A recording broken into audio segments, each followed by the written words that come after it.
army, sort of, he was a soldier, commanding officer. He's used to sort of like being around his men, and he doesn't really bat an eyelid at that sort of thing. So they're like washing together in a moonlit lake, and he's like, wow, we're so close. And Drock just is a military man, so he's like, I'm used to this.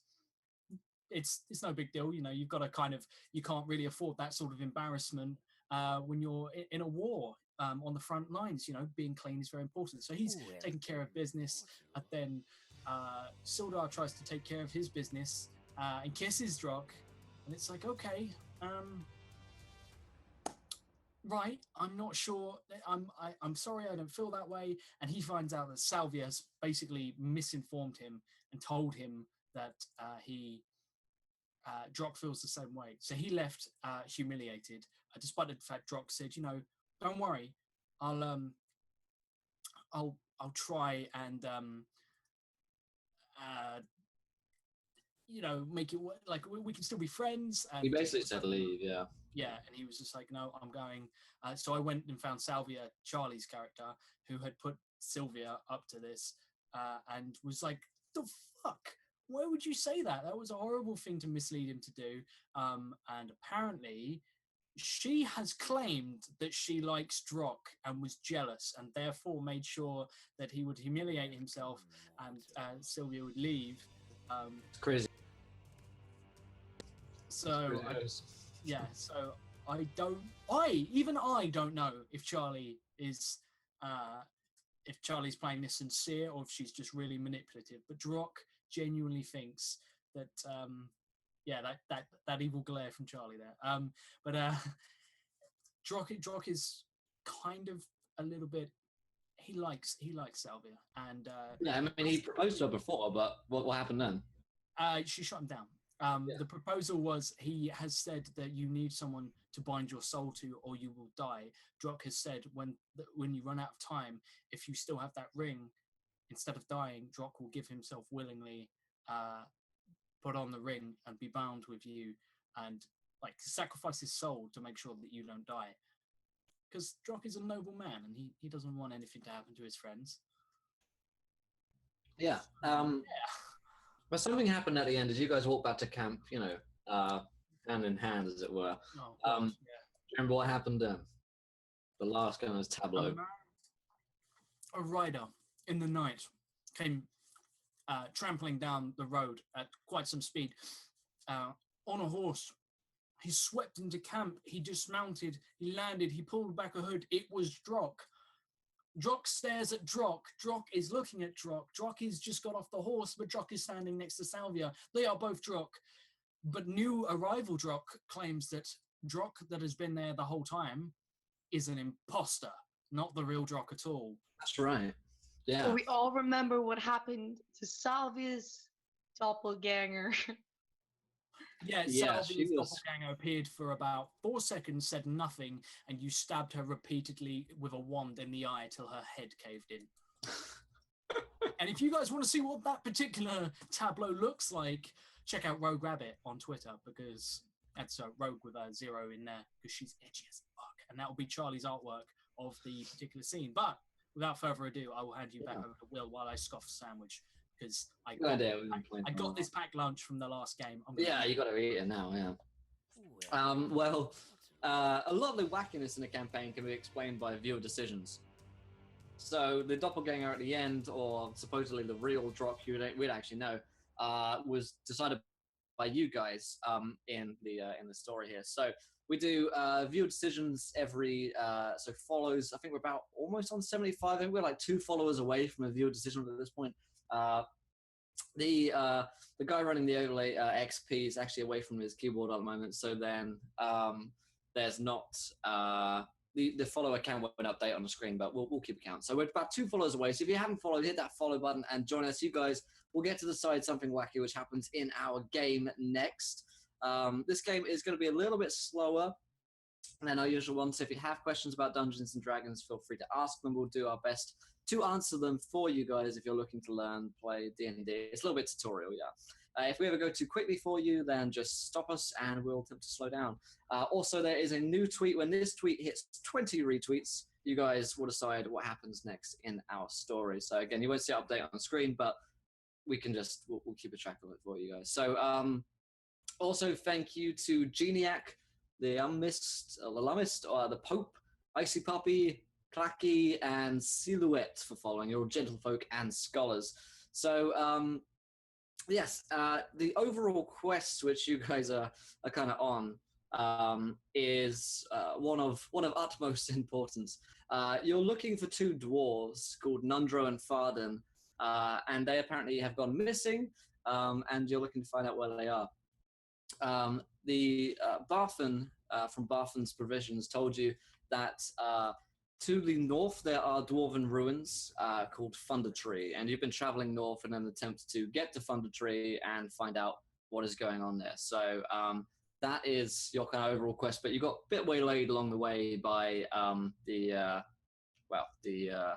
kind of love romantic angle which was occurring. So as we pick up to Night's story, you guys are in the camp. It's dark. You're around a campfire, and of course Rosie is there. Sildar has left, but there is a second Drock who has just ridden up to see you guys, and he says, he's basically said, "Stop! That's not the real Drock," as we left before. So all the characters are level 5. Drock is a half-orc fighter. Althea is a elf death cleric, and Salvia is a human ranger. Yes, she is. We won't go into every inventory because that will take us forever. But there you go. So this guy rides up exactly in the same kind of armor and armaments as Drock Longthorn, and he just gets off his horse and shouts to Salvia, "That's not the real Drock! Stop! No, that's not him. It's me." I remember I was standing with my crossbow, so I'm having it like it's ready to go. I'm just watching it, looking back at the real, hopefully, Drock, and then looking back at the one on the horse. Like, I'm gonna shoot. You're gonna shoot me? He's like, don't shoot, no. Please, no. It's me, Drock. I mean, I have to say, he sounds incredibly like me. It's actually pretty good. I feel a bit nauseous. Like, Drock leans down. I know what you are, imposter, says Drock, looking at Drock. You do? Yes, trying to worm your way into her life, aren't you, probably? Yes. I'm sure you even said that you'd marry her so that you can bind yourself to her like the devil that you are. Admit it now, demon. Okay, so okay. Answer this. What happened in the cave? What happened in the cave? Which cave are you talking about? She just said the cave. So he says, "Oh, which cave? We've been in the goblin cave, you mean?" What happened in the goblin cave? Well, a whole lot of shenanigans happened there. Why don't you remember? I'm asking The you. goblins and the water and the sharks. You must remember this. And this devil has worked his magic upon you. I want to say, is there a way, how would one try and see through an illusion? Investigation. Yeah, an investigation check would break an illusion, yeah. Okay, cool. I'm going to make an investigation check to see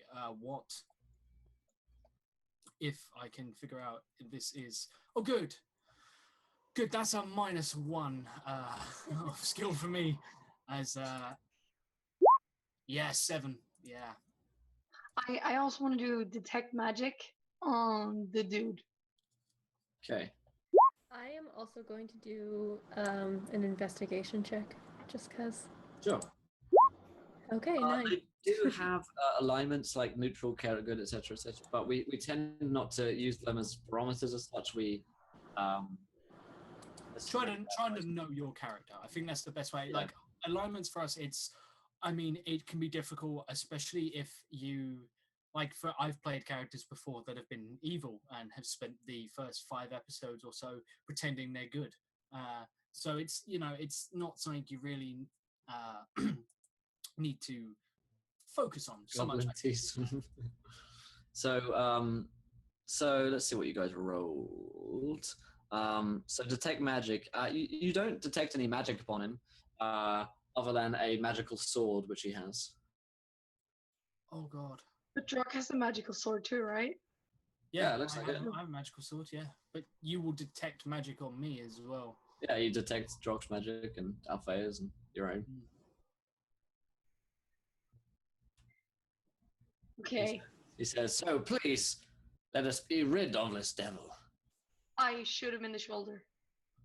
Okay, roll me an attack roll. Like, Drock just doesn't react. Drock is just like, damn! Damn! That hits Drock. And presuming this thing has Drock's stats. Yes, it does. Oh god, I hope it... Oh god. So, roll damage on that one, because you did hit. Nice. So he takes 9 damage. You kind of shoot him in the side. Oh, what was that for? I needed to check if you were real. You could have just poked me or something. I mean, technically she did poke you. You know that's how she... No, I'm not. I refuse to have a conversation with you. What are you? Why are you? He says, I am the real Drock Longthorn. You are an imposter here. I actually don't think the real Drock would actually say something like that. I just remembered I had an accent. I mean, I would have. Like, Drock is just got no, like, he has no idea what is going on. She says, okay. He points to Rosie. Who's that? Rosie. In cricket, how do you score points? It says, you hit the ball and then you run. He goes to explain in great detail. Does he now? What detail, Will? Tell me all about this detail. No. He tells you all about like the local teams around as well, and some information and the latest betting odds. He knows everything about cricket. Let's go. He's like one of those really boring guys that knows everything about cricket. I looked at Salvia and I'm like, I hate to say this, but he does sound incredibly like me.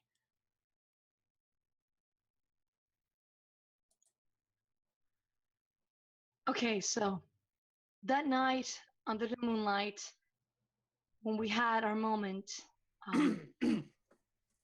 our intimate moment. You mean tonight? Yeah, that was earlier. Well, I wasn't there because the imposter had taken over by then. Hold on. So when did I take over? He says, that's a good question, Devil, and one which I want to know.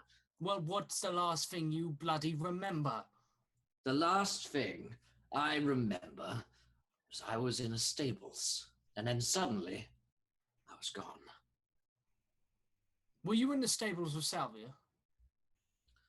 He says, I was alone, and then she was about to walk in when suddenly everything went black. I turned to Salvia and I'm like, well, that's rubbish, because I followed you in there because there was the stable boy. So, which is actually what happened. Screw you. He says, I mean, oh my God, I was already in there, and then I see the false Drock must have walked in after Salvia. Okay, so where were you? Why didn't we see you when we walked in? Why weren't you just there, unconscious or dead? I don't know. I blacked out. You blacked out? Whatever wizardry you cast upon me clearly sent me to another place, or I hid my body. I looked at Salvia and I'm like, I can do some strange things, but managing to somehow manipulate time... Have you not recently acquired magic? Yes, I... Drock cannot do that. Oh. Drock doubts himself. I pull the crossbow towards the rock, the other one. I'm just like, you're right. Only a devil could do that. Oh, will you stop with the devil business? Stop deliberately trying to push her buttons. Look, Salvia, and like Drock reaches down and he undoes like the buckle on What? on his sheath. On his sheath. Let me show you, Salvia. It is me. It is me. You recognize me, right? He drops and like basically the sword that shark scream that he carries falls to the floor and he takes the rhyming hammer off his back and puts it down and it's just like, I wouldn't blame you for pointing that at me. I don't understand what is happening. I don't understand how he knows things that I know. The only thing I can think of is that beast. The one from the tavern. The place, the stone giant. What was the name of it? The sleeping giant. No.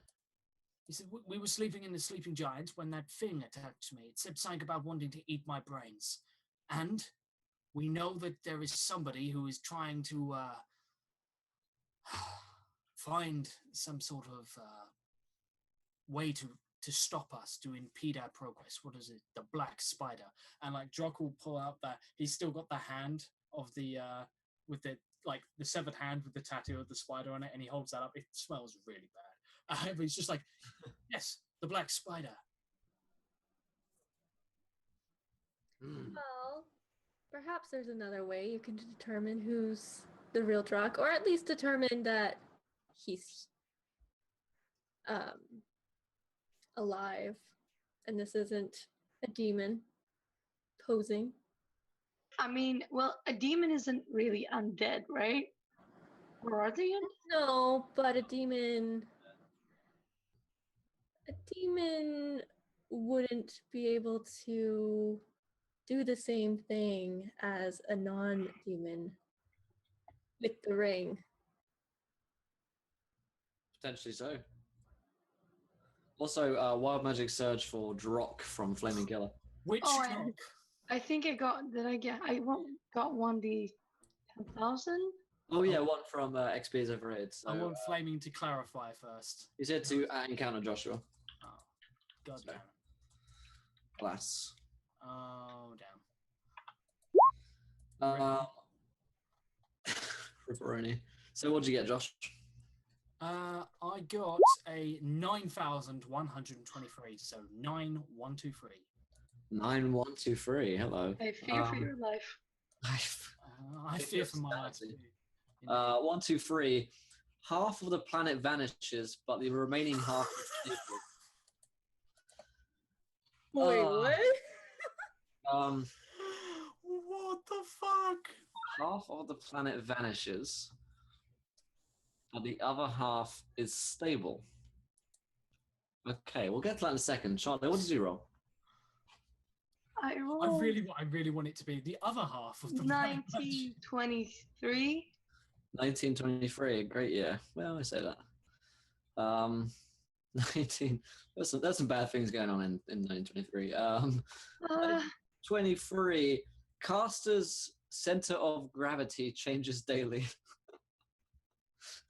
So occasionally you'll be known to float up a little bit, or for your head to be really heavy. I mean, Okay. I mean, it could have something to do with the planet, like half the planet going to fuck. The gravity being entirely fucked. Then again, maybe you feel alleviated. I mean, could be like different planes going to the. All right, so the other half of the planet hasn't vanished yet. We'll get to that in a minute. Thank you. Okay. So, what do you say? We should probably kill Demon Drock before he makes half the planet vanish. He says, no. Let's test. If I were a demon, then I couldn't possibly bind with that ring there. Salvia, don't do it. It's the only way you can know. You'd be bound to a demon if you got this wrong. You believe this, magic user? But you would be magic as well. Then. If I bound the ring, then maybe, I don't know. But listen, if one man suddenly came along one day and suddenly had magical powers, wouldn't you think that was a little strange? I Like Drog being incredibly polite is like he does have a point, but that's no excuse for the fact It that is strange. He's like, I mean, yes. Like Drock looks at Drock and he's like, you have a point, but would I know in my studies of like demon doppelgangers or like something that's more of a unholy type of thing? You can roll me a history check. History knowledge check to see if you know anything of this kind. But it could be. Not so much. No, there isn't really. Nothing comes to mind. I mean, closest is like doppelganger. I don't have anything like identify or anything like that. And like the illusion didn't dispel when you hit him, so I'm very confused. I don't know what. I said, well, it's. I suppose I can think of. Oh God, how much is that? I have some holy water. Can I? Oh, just okay. Number 2. Get down from your horse. Well, number 1. Number 2 for now. Oh, for goodness sake, will you stop with this macho? Ugh. Yes, I am down from the horse. I mean, he is kind of like you, so I mean. All right. Both dogs, put out your hand. Drop will like walk over carefully and like. And I'll force him. He tries not to stand too close. I'll pour some holy water on their hands. See if something happens. No, not really.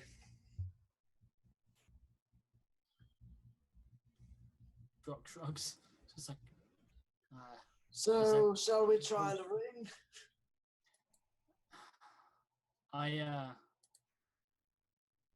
I'm going to, you know what? I don't know if I can. I've just got to check the. I don't know if I can. No, I'm just. Airpoints. Creatures within 20 feet of a point you choose for the range of 15%. What are you trying to do? Trying to cast Sleep. I'm just checking if I can actually focus it on Drock, the other Drock. Okay.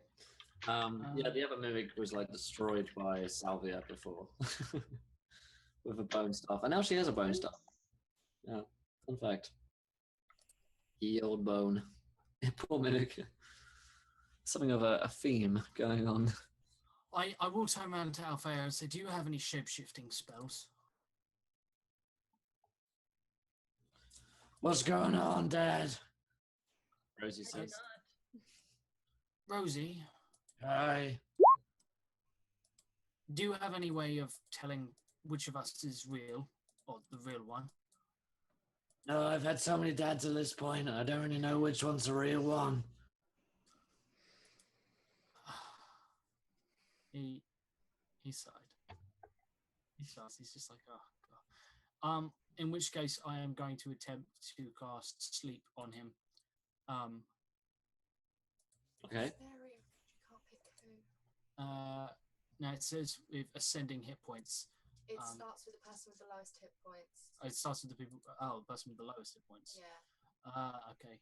And then it's 50 hit points or something like that, and it will take it off until they're In which case, I don't know. I think we should tie him up. Perhaps we should tie them both up. Yes. He could be right. Perhaps we should do that.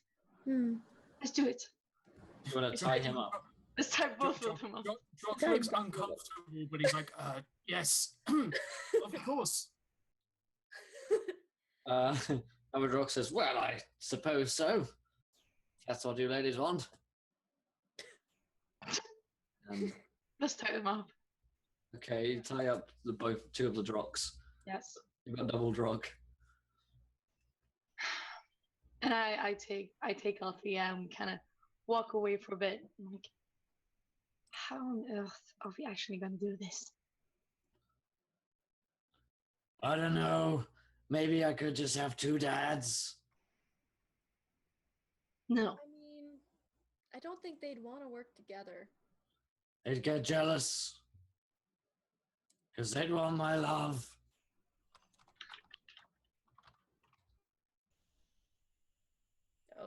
Oh, we lost Josh. Hopefully Yes, Josh there- joins. Now we know which the real one is. We'll get the cameras back on in a second, guys. It's gonna go weird for a minute here until we get Josh back in. We're gonna be everywhere. Yeah, we're gonna be like split up in a weird place. I'm joining Josh back in now. Hopefully you can join again. All right, we'll just go audio for now. So yeah, what are you guys up to? This is so hard. Yeah, honestly, she doesn't have anything to like.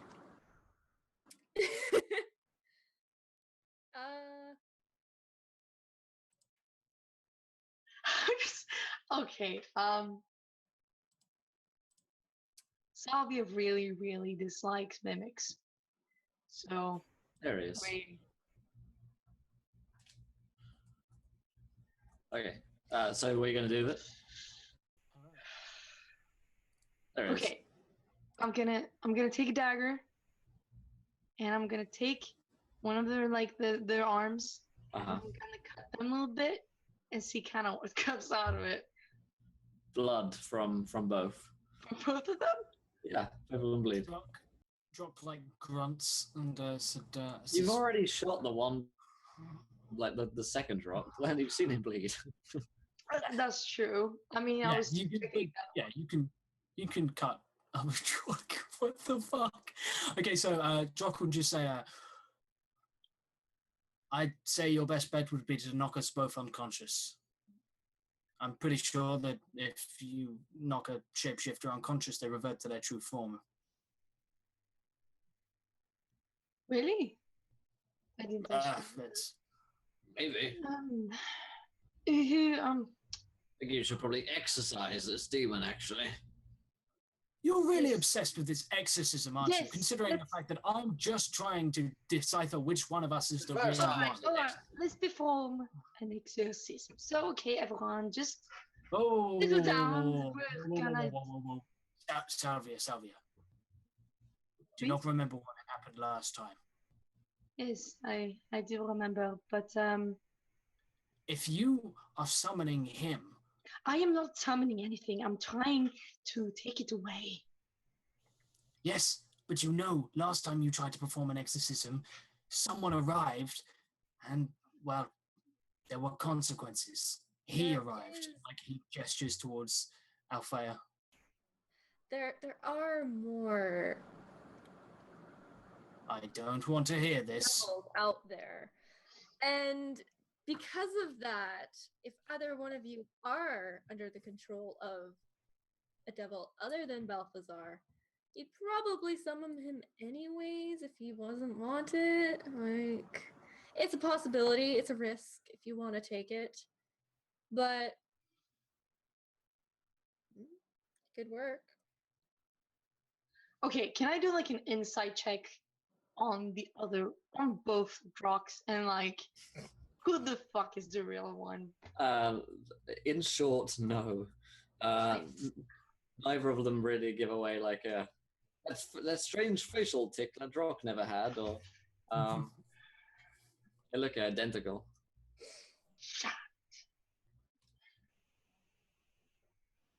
If it's gonna get it over with quickly, then please. All right. I take my dagger and I go up to the Drock that I already shot, and I plunge a dagger into its eye. Okay, you murdered Drock. Drock's body's on the floor. The one that I shot from the beginning. Yeah. Oh, okay. Jock like stiffens. He's just like, that is not a pleasant sight to see. Drock, you fall unconscious. Oh shit! Drock passes out. Yeah, Drock's just like he sees that and he's just like, oh bollocks, and just like slumps in his bindings. Oh. Okay, yeah, I'm gonna cut him loose. And I'll go to him and I'll try to I will do wait, let me see what A does. Like medicine check? Prayer of healing I have. Okay. I'm gonna do a prayer of healing. 6 creatures. I'm just gonna do Drock. Okay. Yeah, he remains unconscious. Maybe you made the wrong choice. You killed both my dads. I mean, there is the alternative to just kill them both. That's true, Mom. Oh my god, but the other one, it's dead, right? It looks definitely dead. Yeah, he stabbed it in the eye. Okay, can I like see if Drock is actually like the real one, if he's like breathing, or is he just like He doesn't seem to be breathing, no. He's not breathing? No. No. All right. Let's see. Is he medium-sized? Yeah. Okay.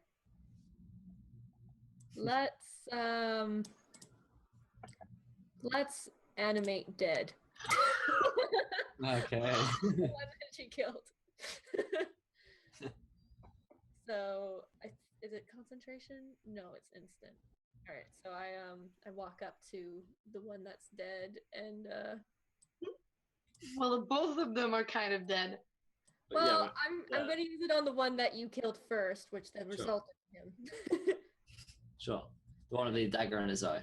Yeah. And you animate dead. It begins to like rise up and just stands there looking blankly out into space.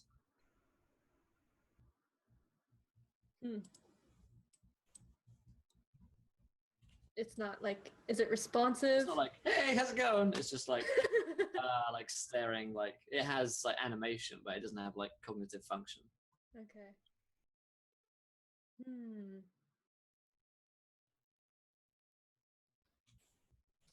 What are you doing, Salvia? Freaking out. I don't know what to do. Yeah, you're trying like CPR him. You're trying to heal Drock. Yeah. I'm gonna try to heal him with all my spells, like everything I can do. He's non-responsive.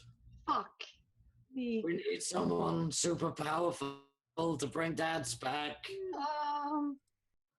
The ring. Can I find the ring on him? It's on a necklace around his neck. Okay, I'm gonna take that. I'm gonna put it on his finger, and I'm gonna exorcism. I'm gonna summon Balthasar. Okay, so Hey, I could have just done that for you. You didn't have to. Whatever. So you get your ring with sword in your finger, and you get the other one, and you go up to what you believe to be the real Drock, who was not stabbed. And what do you say? I grab Drock's hand that now has like the ring on it, and I start doing the. Well, I mean, no, I wouldn't know how to summon a demon, and I tell Althea, okay, you have to bring him here. I think he can bring him back.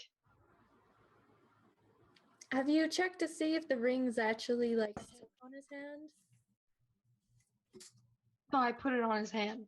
So you put it on his hand, and you. Okay, so as you put it on, there is the typical black swirling mist in the campfire. The fire goes out. All the dead rats which are in the area are covered in this black mist. And from other Drock who was stabbed in the eye, who's now standing animated, comes a voice. Hello, you called on me. Is he addressing me or Charlie exactly? He's addressing Salvia.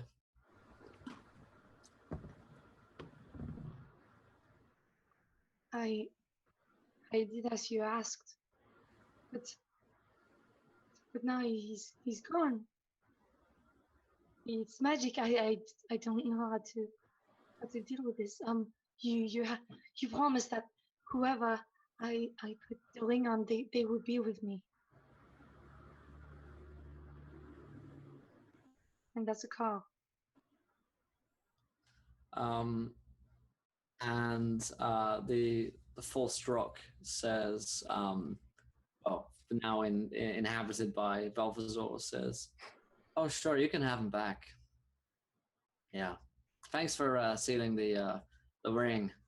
That has really made a difference. We're gonna see a few changes around here. You I'm guys looking don't forward to it. continent, right? Good. That's gonna be ours now. What is gonna be yours now? Approximately half of the world,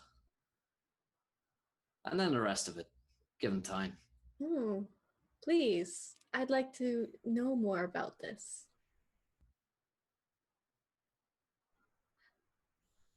And he says, "Oh, we'll be in touch about that. Just bring him back, please. I don't have to bring him back, of course. It's still part of the agreement. If you want him back, it's just there's a bit of a price to pay." But I already paid the price. I've already done things I should never have done. This goes against everything I've been taught in my entire life.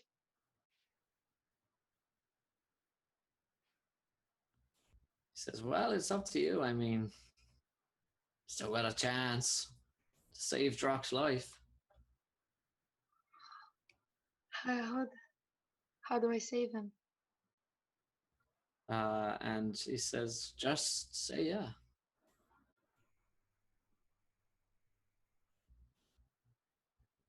Yes to what? To my deal. You want him back? Just say yes.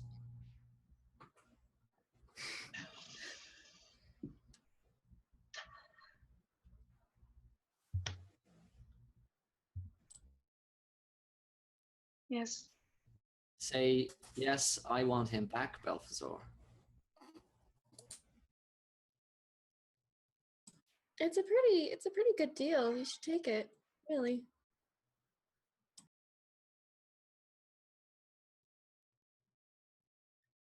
Yeah. Yes.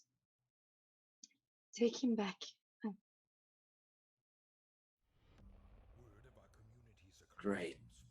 And the false Drock just kind of like falls down to the floor, losing all of its animation as a kind of black mist seeps out of him and goes into Drock Longthorn, and just kind of like swirls into him and kind of fills him up with the dark mist.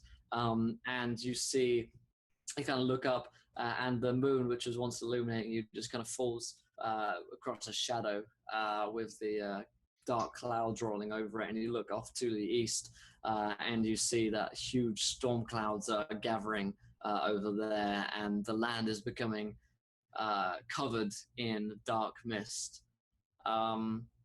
Drock awakens. Is Drock himself? Is Drock back as he was? I mean, I'll leave it up to you, really. I don't feel like Drock would come back quite the same. Where's Drock been? Does he know? Does he remember? No. Drock comes back very cold. Like his skin is very cold. He opens his eyes and blinks. But he doesn't move. He doesn't say anything. He just stares up. Welcome back, Drock. How do you feel?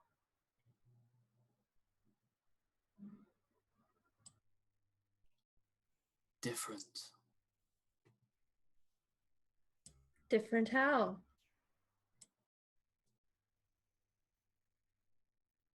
He like looks down, like the slashed bindings around him. He moves them off. And he pushes himself up slowly, gets to his feet, and without saying anything, he's just going to walk over to reclaim his sword and his hammer. Well, don't worry too much. You'll get used to it. It's not as bad as you think. And he picks the belt up. He buckles himself back onto his demonic shark scream sword and his rhyming hammer. He walks back over and he looks to Salvia in silence and then raises a hand and looks to the ring. What did you do?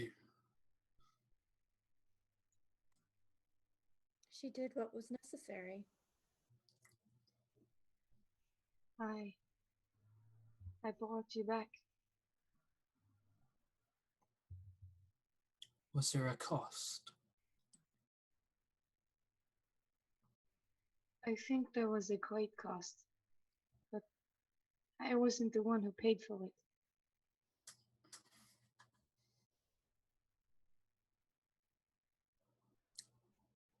Well, now that's all taken care of, maybe we should head off. This place is tainted.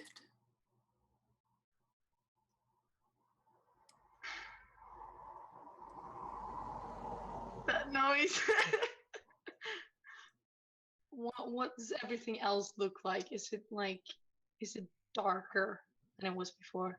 Yeah, the ground around you has still got this kind of low mist, but off to the east it looks like, you'll see you get to a little hill and look out, and you can see that all across like the entire land is being covered in shadow and mist.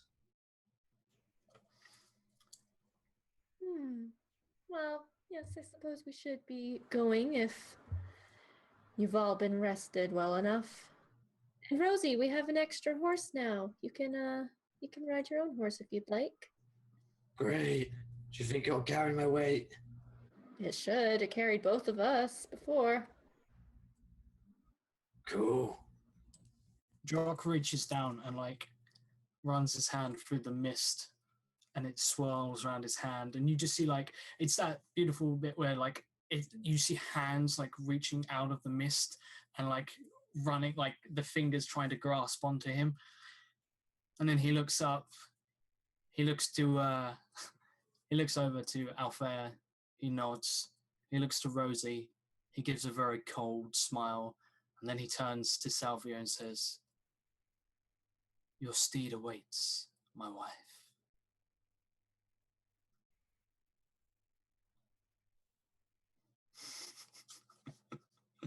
Charlie just cries. Charlie breaks. Well, Yes. now that we've had all this ordeal kind of figured out, we know who wasn't the real Drock anyways, and I suppose you've gotten yourselves hitched, so that's a win-win situation in my eyes. Drock turns to Salvia and says, "There's one last thing, though." Turns to Althea and says, "You haven't got us a wedding present." It is true. You can't put these things last minute on people. They're not prepared. But I do promise you, I can get you a wedding present. I look forward to it. Good. It'll be worth it. Right. Let us all be on our way. And he's going to walk towards the horse. The horse does not like Drock. The horse is it moves back from Drock, and he's going to walk over, grab it firmly by the reins, and jump onto Imposter Drock's horse. Imposter Drock. Imposter Drock. It's the Imposter Drock. Cool. So you get on a horse. What the rest of you guys doing? I'm going to grab my bag, kind of roll up my bedroll, and then get on a horse. Drock doesn't pick up his bedroll or anything. He just gets on the horse. So everyone is on the horse except me and We're not all on the same We're not the horse. same one. oh, there are I more. got There's on- plenty of room, Charlie. Oh, we have more horses, right? Yeah, we each had a horse. Okay, I'm gonna get my horse if I had one. I did one, right? Yeah. And I'll get on my horse and I'll kind of go in the back, and just kind of sit there and wait for them to go forward. Okay. They start riding off. Are you riding with them? Slowly behind them. Lagging behind. Okay. So you follow behind these two. Is that which way are you going? Are you guys heading still ever northwards to find the two dwarves here? I suppose so. Yeah. Is that I what? really want to meet these people. Got it. So you're riding through the night. It's still pretty dark, and you're in the kind of Neverwinter woods rather, not woods, Neverwinter nudes. And after a few hours of traveling, you come across what looks to be an abandoned village on the outskirts of the forest. And it clearly hasn't been lived in for a very long time because there's no one kind of moving about. It's late, but there's no lights on in the houses or anything. And there is the trail kind of becomes a bit more overgrown until you kind of finally work your way through to kind of get stuff. Horses through. Ooh, weird sounds going through from Kira, I think. Yeah, you see that the buildings here have kind of been dilapidated and run down, little cottages around here, and there's a wooden sign nailed to a post nearby which reads, "Danger! Plant monsters and zombies, turn back now." Oh. Drog shrugs. I'm not a plant monster or a zombie, sir. And he rides on through. It doesn't read plant monsters and zombies, comma. Leave now, it reads plant monsters and zombies, etc. Leave How now. nice, Okay. how nice of them to have the time to put up a sign before they're all killed by them. Anyways, I'm not too concerned. I mean, perhaps these are the zombies that I've had for a while. Alright. And thank you to Blood for Brav, I'm a fucking push this channel, and Y2 Psycho for following, all gentlefolk and scholars. So, tell you what, guys, seeing as we hit that 75 mark, underneath this line here in the chat, you guys are going to decide what is in this village. Obviously, we know there's plant monsters and zombies, but are the plant monsters also zombies? Are the zombies actually plant monsters? Are they working together? You guys decide. Throw some ideas into the chat. We'll put them into a straw poll, and the most popular decision will happen. So go ahead, throw your ideas in the chat, and we will figure out what happens. If you haven't followed as well, hit that follow button and join us. We're here 5 nights a week, 10 shows a week.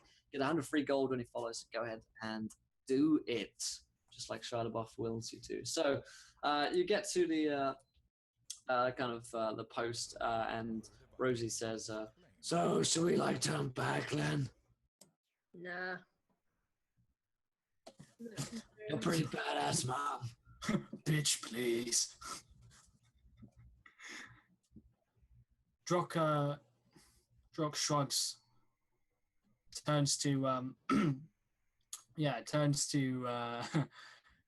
Rosie and is just like, Rosie, it's about time Mom and Dad showed you how to hurt people.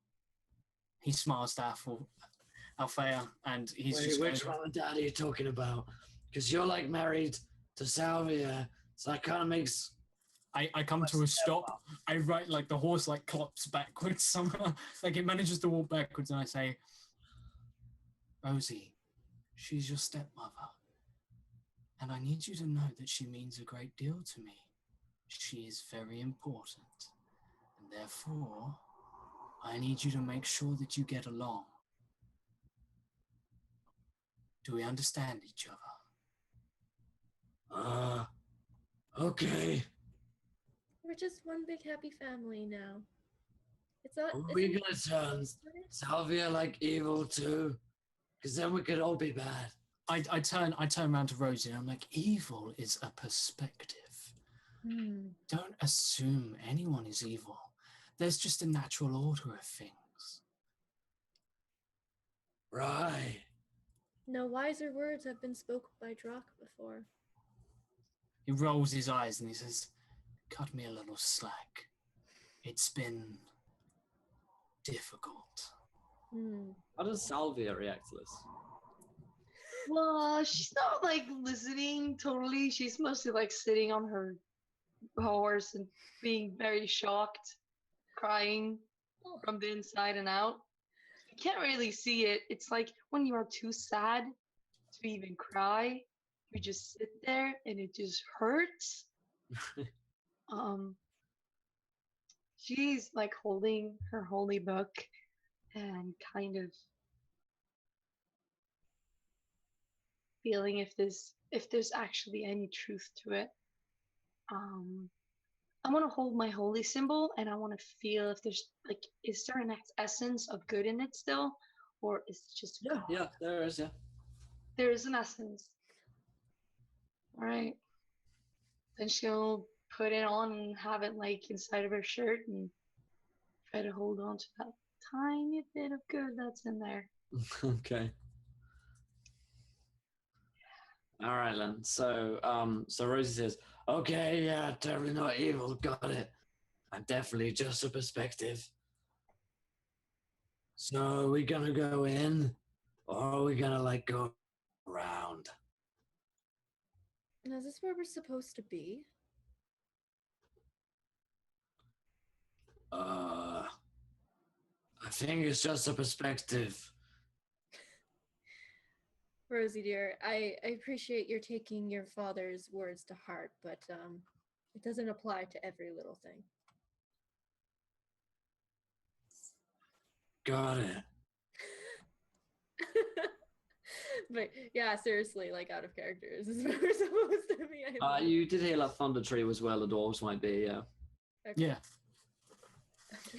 We have like no perspective on where we're actually supposed to go. We're just like, yeah. Well, I suppose we push onwards and look for these dwarves. Okay. Drock nods. He's just gonna go like OP for a second. He's gonna draw like the longsword in one hand, the hammer in the other hand. Just saying, I'm pretty sure we can take care of ourselves.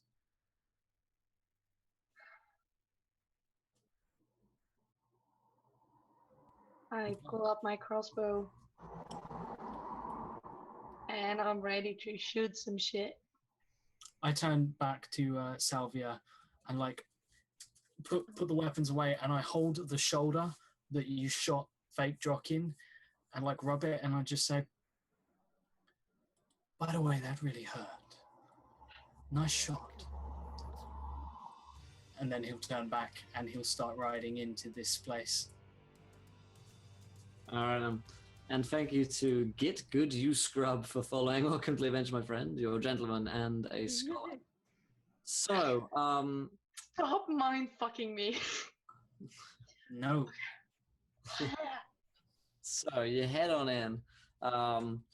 So you start entering into the village. It's pretty late at this time of night. So let me bring you guys over here, like so. Drag your tokens onto the map over to the left-hand side, if you'd be so kind. I can't see anything. You drag a token. I guess I'll drag them on for you. Yeah, I can't even see Pretty anything. good. So you see a series of like cottages before you. Photo sheets. There you guys go. We can't. You're gonna have to like reveal some of this to us. Sure, I'll give you a We vision. can't see anything. Yeah, give you a vision. It's just So, like your words. Yeah. So you see a couple of cottages. Let me just give you some light. Mm-hmm. Let's see. That's there we go. Okay, this is. Should be able to Oh, see. oh, damn! Oh, damn. Yeah. I got bright suddenly. Too bright for me. There we go. And we need an Alfea as well. Did you ever take an Alfea? Let's see where Alfea is. I'll bring you in here. So, yeah, you see these lines of cottages before you. And let me... Yeah, cool. Let me see here. So, it's fairly dark. Are you guys illuminating the way, or do you have, like, dark vision? I have dark vision. I have dark vision. I see nothing, but I don't want to see anything right now. I'm just walking behind them. Hello, darkness, my My old old friend. So who's leading the way, do you think? Oh, Drock, abso-fucking-lutely. Gotcha. Drock walks in like this is his. These are his cottages. He's the landlord here. Gotcha. So they're pretty ruined and not very intact. They're kind of empty shelled stone walls, 5 or 8 feet high. Their roofs are gone. Piles of debris are inside the walls, which actually counts as difficult terrain, all this kind of debris here. The windows of most of these buildings are kind of intact-ish. But this cottage down to your kind of south here has definitely seen better days. Covering in the shadow of an old tree is a crumbled stone cottage with no roof. Weeds are rampant here. And let me see. Let me just do a quick thingy. All right. And you see that just over here, Drock, there are some things. In fact, all of you see this. You see that there are 2 creatures made out of, it looks like twigs and sticks, essentially. They're kind of like bound together, but you can see them kind of moving and like kind of like they're clearly trying to stay close to the floor and not to be seen in like the long grass here. But there are some creatures who look to be alive, plant-like. Drock draws his sword, and it crackles with demonic energy, and he gets a good practice, like a good practice swing. He cracks his shoulders and just says, I don't know what you are. I don't know what you think you're doing here. I don't know what you want, but I will find you. I will kill you. But unless you want to be, well, cut up into tiny little saplings, then I suggest you get out of the way. Because I can see you. And if I can see you, I can kill you.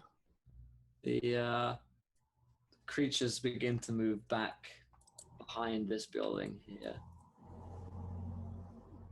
Very quickly, just kind of scarpering away.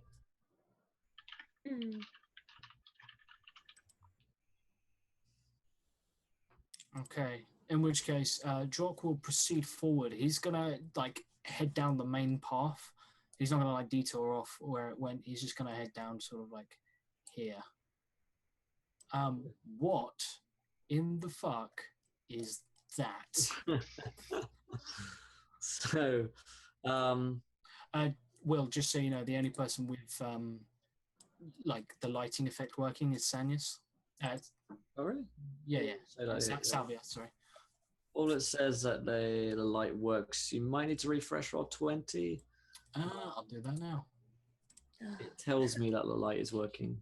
Yeah, that's fine. I'll refresh. It's probably me. We did that. There. Cool. Weird No. light. No, it's still only her. Oh, there. Oh Good. god, yeah, that's sorted. Okay, cool. So yeah, you see here that there are 2 giant spiders who are dead and like shriveled up, like when like insects die essentially, and they just kind of like shrivel up on their backs. And there's a cottage nearby from which you can hear some strange sounds coming from within. But yeah, which one? This one here, or this one over here? yeah, that's the second one that you just pinged them. Okay, cool. And there's a tower nearby to the off to the right, and these two spiders have bloated bodies, are puckered and blistered. They look like they've been mauled by a giant animal. Okay, Drock is going to continue down the path. We're not here for sightseeing. Yeah. Cool. And let me see. Thanks so much to Ira Gwen, donates £10, and she says, look, if the planet's being made whole and Salvia's weapon becomes a weapon of warning, advantage on initiative rolls, party within 30 feet can't be surprised unless incapacitated and auto wake up if combat begins during sleep. Nice. Thanks so much, Gwen. So Salvia, your weapon is become imbibed with new power. I needed that.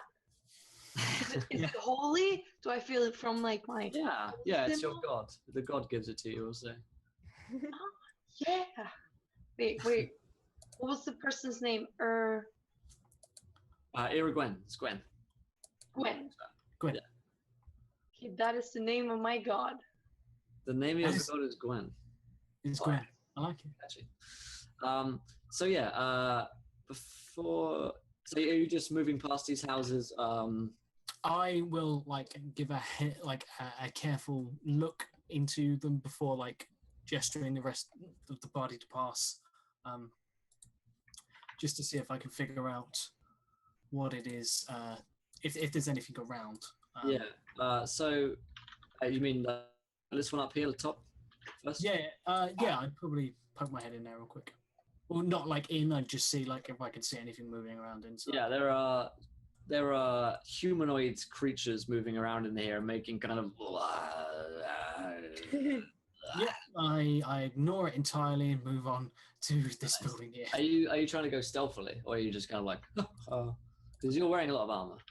Yeah, no, probably not. Okay, in that case, they come out.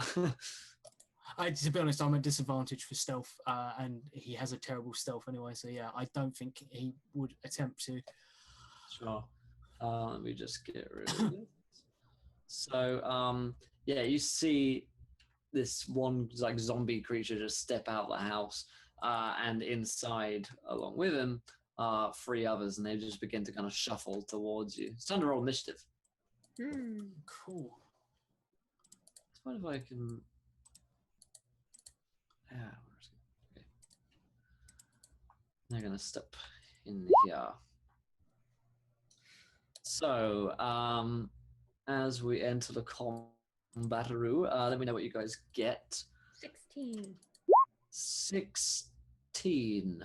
17. What? Where did that come from? 18. Oh, a Can I 5. get the description of the weapon thing? Yes. Gwen, would you mind whispering that to Rogue Rabbit? She'll send that to you. That's Althea, and then these guys are going out last. So it's actually Drock's turn. Cool. Drock steps forth, and like he doesn't. He's not going to bother with any like opening remarks or anything like that. He steps forth, and he is going to swipe straight into the one to his left here. Okay. Nice. With his sword, Demonic Shark Scream, for a 24 and 18 cold damage. Damn. It's a hit. He doesn't die, but you swing a huge sword around in a great arc and just like chop into it. Really cut off a few limbs here. Cool. And the one in front of me is going to, actually no, the one to the right here is going to take another vicious swipe. Nice. Take like a bitch. 23 for 12 damage. 23 is a hit, 12 damage. It's pretty good. Still standing. Anything else you want to do? No, I believe I've just checked my spells because I'm not used to having spells, and I don't know if I have any on bonus actions. I don't seem to have. Okay. Any, no. Oh. Oh no. Okay. Cool. Right. So yeah. Hold no, up. I don't have, hold up. No. So that's me. That's my lot. All right, thank you to Little Brit Rage Kid for following. Welcome to the event, my friend, your gentleman, and a scholar. Okay, so that takes it to Salvia's turn. Salvia, you see your husband swing twice into two of these zombies and hack at them. Okay. I guess I'm gonna crossbow them. I guess so. That's right. 23 is a hit. Which one are you shooting at? Quite importantly. Doesn't actually matter. Kind of does, yes, because some of them are injured. There, and some that aren't. one. Which one? Okay, cool. That 7 damage. It is still standing, but an arrow goes into its side. Sorry, a bolt goes into its side. I shoot it again. Good idea. That's the no. An 11 is a hit. Oh really? Okay, this 11. It dies. Where do you shoot it? I shoot it in the head. And I just stand there and I look down. I'm still sad. That's my turn. Sweet. That Will, you made someone in chat wet themselves. I did. Yeah. I do it's that. not. You do that a lot. You Happens do, a lot. yeah, it happens all the time. 800 people who were watching, they just wet themselves. Yeah. Little Brit Rage Kid very much wet the bed. Okay, so end up like Will Stranger. So Alpha, it's your turn. All right, I'm gonna use chill touch on on this one and this one. Let me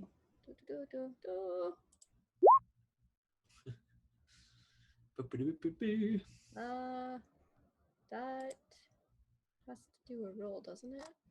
My macros keep messing up. 9 is a hit.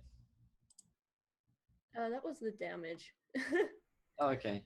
Yeah, it didn't do the attack for whatever reason. Let me just change that. Okay. No worries. Cool. Right. Let's see. Probably goes down this one. It hasn't got a lot of health left. Yep, you kill it. You're dead. Okay. You get enveloped by cold magic as you. All right, and then I can attack another one because Cool. it's close together. Yeah, right next to him. Awesome. Awesome. I landed myself in sun prison. This happens every day. I just haven't put them up. Cool. Shout out these ones because I'm tabbing it out. I think so. 24 for 6 damage. Cool. I like it. Not enough to kill it, but enough to make it slow down and be in pain. So, anything else, Alpha? Nope. That's it. Cool. That takes us to these guys' turn. So at last, I get to strike out, and I get to attack Drock for a 16 and an 18. Guessing the 18 is a hit, Drock. You're muted, so I can't hear you. That's a problem. An 18 is bang on. Cool. So you take 14 damage from this creature. It just tears its claws into you. 14 damage, damn. Yeah. Cool. I'm going. Yeah, I'll take it. Nice. Yeah. 3 weeks. Okay, 3 days. And thanks to Cam up top for following. Welcome to the event, my friend. You're a gentleman and a scholar. All right, that is Zeta and Drock. It's yours. Cool.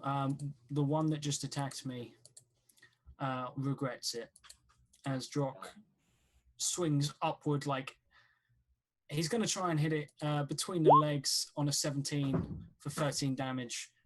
This whichever one it was that just hit him. Yeah, okay. 13 damage. Is that enough? Let me see. Click on him. I feel like it might be. Nope, he's still just standing. Is it the one that already taken damage? Yes. Cool. In which case, I'll try and finish him off with a 21 for 14 damage. I feel like that might finish him off. That is the end of this guy. Cool. Yeah. So normally that'd be Drock's turn. It's actually these guys' turn, not the zombies. But let me show you something, ladies and gentlemen. Something new. Let me tell you something new. You see that from the cottage to your left, a lot of rustling going on as suddenly from the house and rubble and bushes comes the sound of like shuffling like twigs and bushes as these creatures arrive. And you should be able to see them there.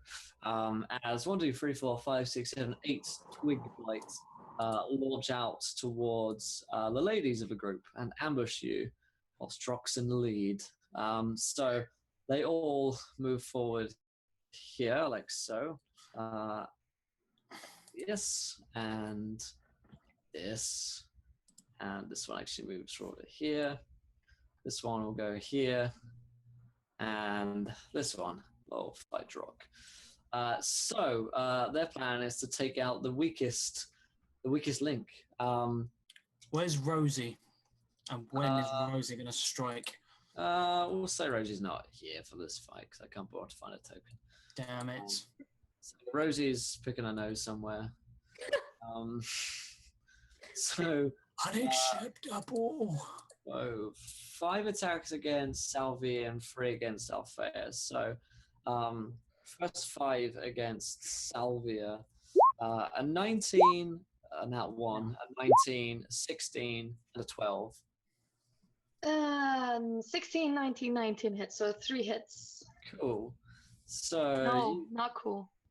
You take 23 damage from these creatures. Holy fuck. They come in and stab you with their kind of claws and stuff. And thank you to, oh yeah, I just got it. XP is overrated, donates £5 and says, Sildar's jealous ex-lover and Owlbear has been hunting down Drock. Now he appears in fury, attacking Josh. Thanks so much, XP. All right. Wait, attacking Drock, not Josh, right? I don't need to go bolt my door, do I?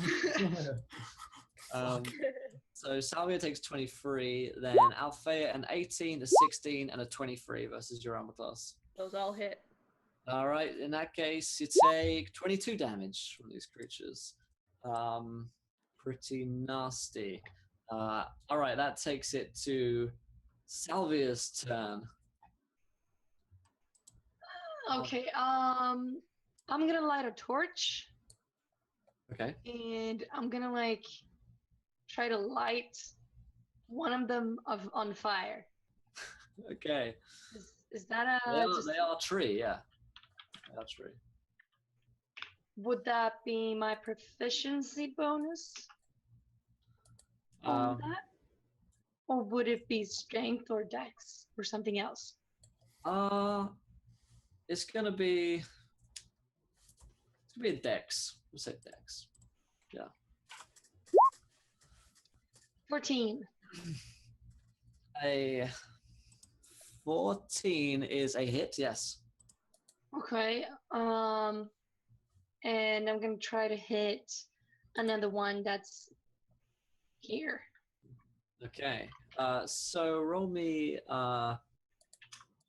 In fact, you just burn this one up. They are vulnerable to fire, so just burn it up. This thing is ridiculously low amount of hit points. So the first flame. And the other one for 23. Nice. It goes up as well. Yeah. Nice. That's my anything turn. else to turn? Nope. Okay. So that means that we're about to have some fun as a fellow from the woods comes in to attack Josh. Good luck getting to me. He's gonna get this zombie out of the way. You can stand on his body. So he's gonna he or she, we're not really sure. Sildar's ex-lover, anyway, comes in to, and you don't know it's Sildar's ex-lover, but No, probably wouldn't make that connection, to be completely honest. Probably you wouldn't. But an owlbear comes in to attack you for a roll. Come on, says rolling dice. You've got this. You've got nat 20. Cool. That hits. Okay, so you're going to take a little bit of damage here. As you take 26 damage from the owlbear, which is going to come to you. Ooh, ooh, ooh. So, you can just type it in rather than clicking individually. Down Yeah, there. I know. I was trying to count and minus. So yeah, sorry. Right. Maths is difficult. So that's Indeed. the owlbear. It takes it to Althea's turn. All right, I'm going to chill touch these two. All right. Good idea. Chill touch. And that 20 from the owlbear, though. Nat 20 from Althea as well. Damn. Oh, going back right at him. So you, yeah, okay. And you can take the other creature next to it as well if you like. First one. That is enough to take him down. These guys hit really hard, but they do not take damage well at all. So, okay, so you do that. That is Althea's turn. So it's the zombies, yay. So there's one zombie left alive. He's going to attack Drock. He has this nat 20. Oh, damn. Cool. So you take a total of 14 damage from it. It just kind of brings its claws into your side, so you're not kind of ready. Okay, that sucks. Yeah, it's your turn at the top of round 3. Okay, in which case, This is a hoot. oh god. You have no right, Josh. You have no right. Yeah, okay.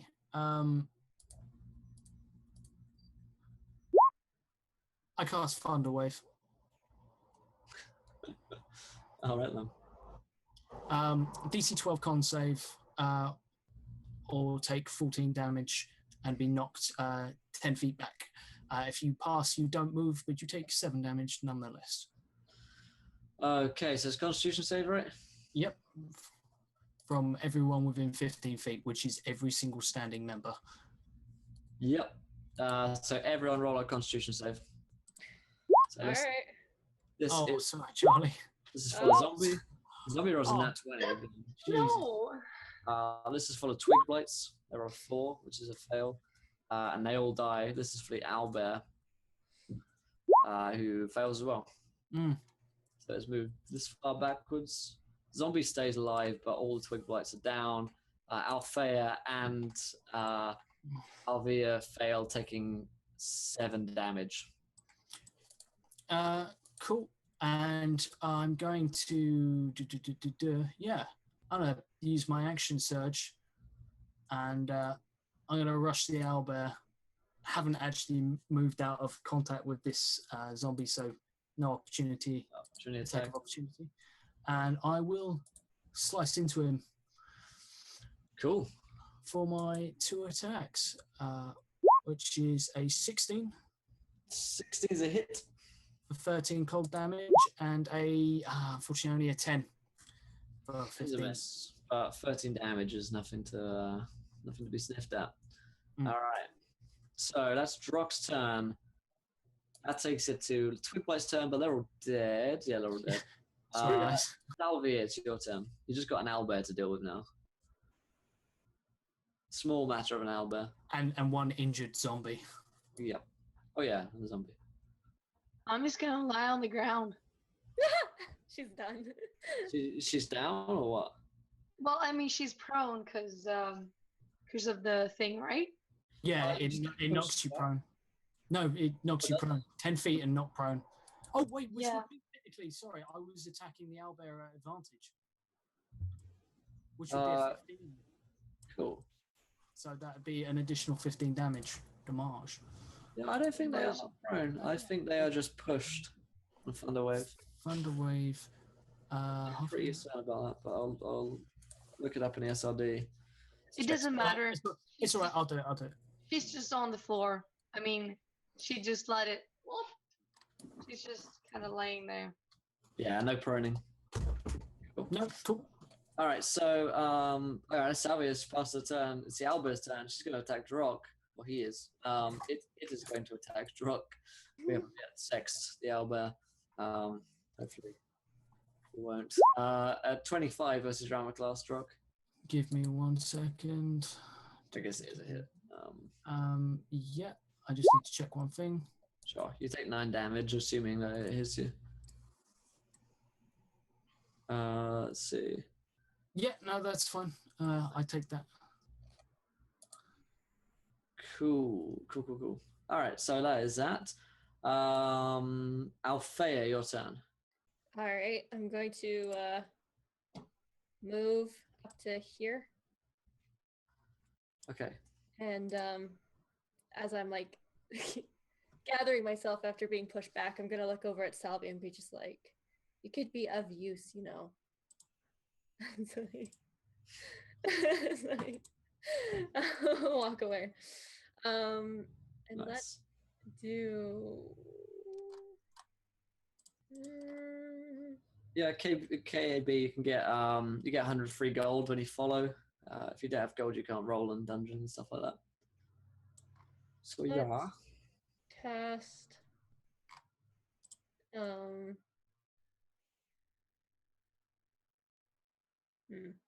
Yeah. What terrible thing do you do? Let's cast Ray of Sickness onto the bugbear. Okay, Ray of Sickness. What does Ray of Sickness do? I'm casting it at 3rd level. Let's do that. Casting it at me, right? Yeah. So, what is on hit, he's gonna take 14 damage. Plus, he has to make a Constitution save, and if he fails, he gets disadvantage on his attack rolls and ability rolls. All right. Roll a con save for the owlbear. He gets 16, which is a save. Still takes 19, or what? 7 damage? Till 14. takes 14. 14. Okay, cool. Yeah. Nice. So it's Drock's turn. Top of round 4. Indeed. Drock's just going to like jump this thing, sword in hand, and like properly lay into it. For 2 attacks, one's a 22, one's a 25. Over hits. 22 damage in total. Nice. Still up.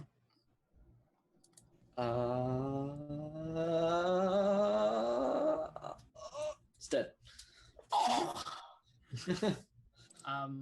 And Drock like basically like goes down on top of it, driving his sword through its chest, and when he stands a little shakily, he turns and he's just drenched in blood from head to toe, smiling. Nice. Yeah. So we'll say that Rosie comes out from picking a nose at this point. She's like, "That was really cool, Dad."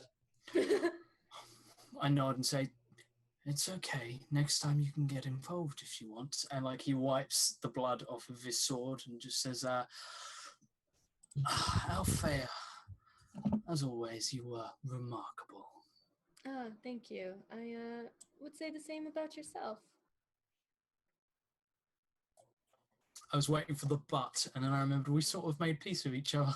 Yeah, we're kind of both evil, so we made peace. Nice. So you're left in the wake of your bloody ruin here in Thundertree. So you guys are pretty injured, some of you. Do you need to take a rest? Yeah. Well, I'm already like sitting next to the like on the wall with my like knees against my chest and just sitting there like I hate my life. Can I spend some hit die? Yes. Yeah, I'm straight up gonna need a rest. Yeah. I'm also assuming that like we got off the horses when we were getting attacked and they ran off somewhere. So I'm gonna go gather the horses. And Sure thing. at the same time, we'll take the rest.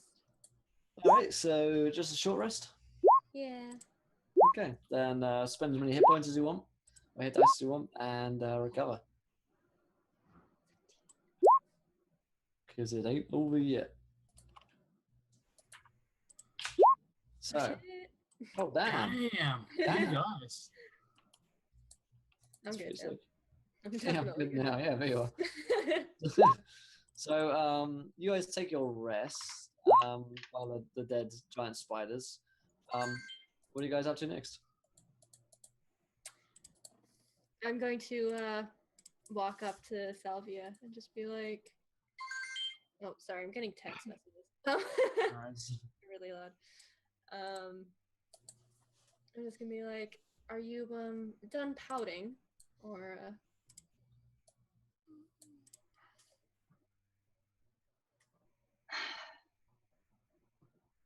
I don't know what to do anymore. Well, if you Well- sit here and mope, you'll probably be violently attacked by something. And as we are moving on, it would probably be best that you travel with us. I mean, we're still looking for these dwarves. Like, that's what we're doing.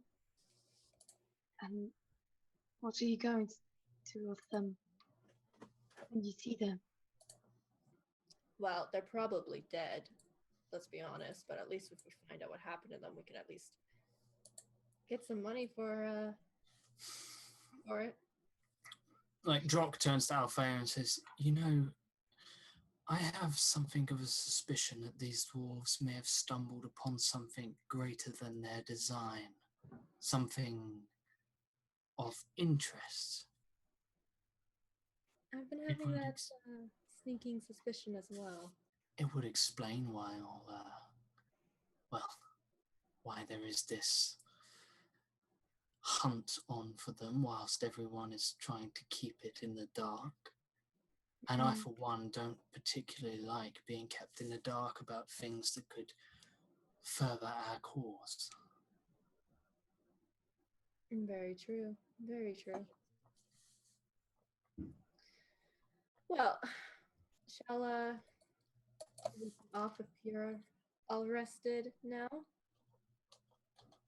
Sure. So you guys, take a minute's rest, chill out a bit, and then continue onwards. So whereabouts you going? We're going to bring the viewer decision in at an appropriate point. It's not really one which you can just be like, oh, look, everything's great again, because that'll be shit. So we're going to have like a cinematic moment where it seems like it's What is actually cool. what is the viewer decision at the moment? Everything is good again. Blah blah blah. Boring. Yeah. Okay. I'm gonna say something. I'm gonna say something right here, right now. Drock is acting. Okay. He's absolutely fine. He is internally fuming and plotting to kill Alfea for this. But this is all a lie. All of it. Drock has not changed at all. Well, then the viewer decision is kind of in the So, works. I'm happy to if you guys want to add like a spin to that. Basically, the way I'm playing it at the moment is he's not going to reveal his hand just yet. But I will level with you guys in chat, and Kira will just like cover her ears and pretend she didn't hear that, and so will Balthazar. And not just pretend, but Drock is not become demonically possessed. He's just spent enough time watching Alfea be a moody bitch to know how to play the game. And thanks to Nitoan for following. Welcome to the adventure, my friend. You're a gentleman and a scholar. So whilst Drock makes his way through the village, maybe you guys need to, you guys in chat, think it through. And Will, you also think that through. And yeah, Drock will move on. I'll have a long heart, thanks, Josh. Oh, you better. You better indeed. All right. That's a good stretch. So, whereabouts you guys headed off? I'm heading in this general direction. I basically, I don't know why, but I've just assumed like going the furthest distance across the map will therefore be going to where I'm trying to get to. So, I don't actually know where I'm going.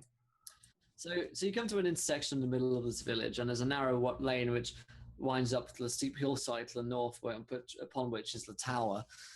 Directly to the south of you is a ruined building that might have been a store or a workshop, and there are webs stretching from across the lane from the building to the trees, the north side of the road. Webs. Spider webs. Spider webs. I don't think we should walk any further. It's probably not good to be here.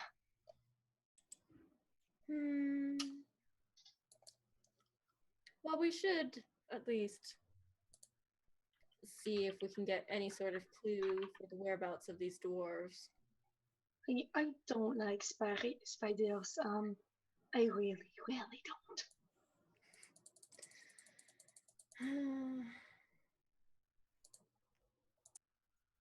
I mean, if you would like to go ahead, you could, of course, do that. But I can wait over here.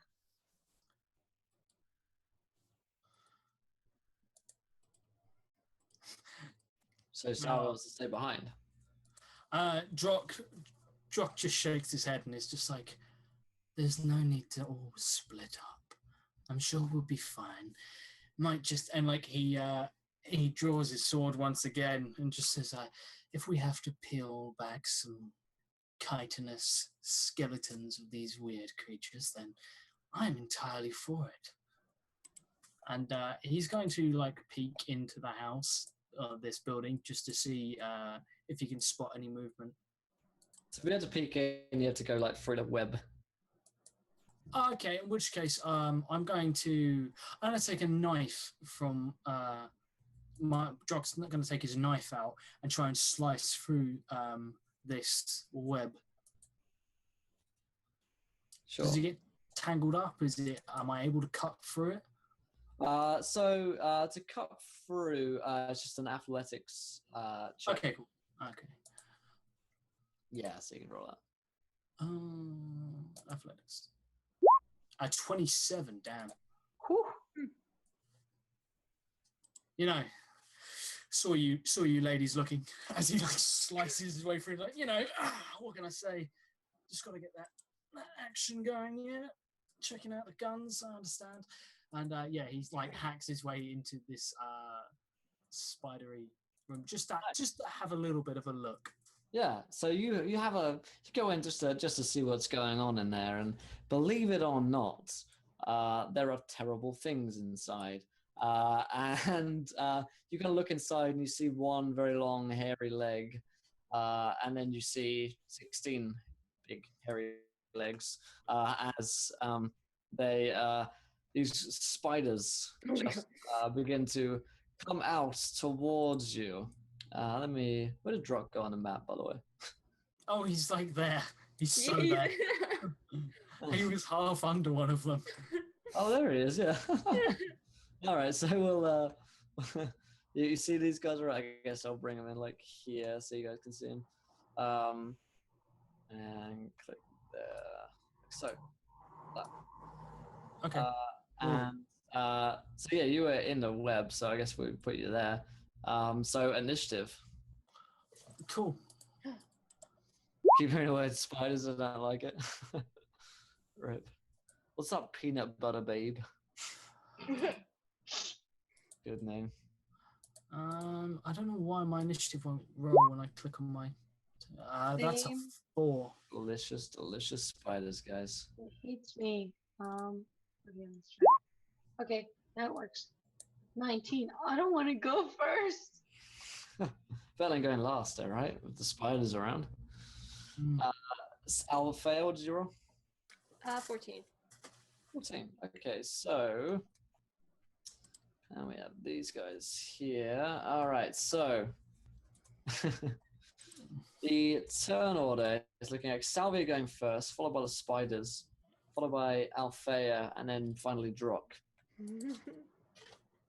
So, Salvia. I'm like, what are you up to? I told you I didn't want to go in there. And then I shoot into the house. Nice. Give me a roll. You're actually going to be shooting through webbing, so it's going to be a disadvantage. Well, it's still 22. And it is good. A big hit. Fine hit. I hit. The one on the left or the one on the right?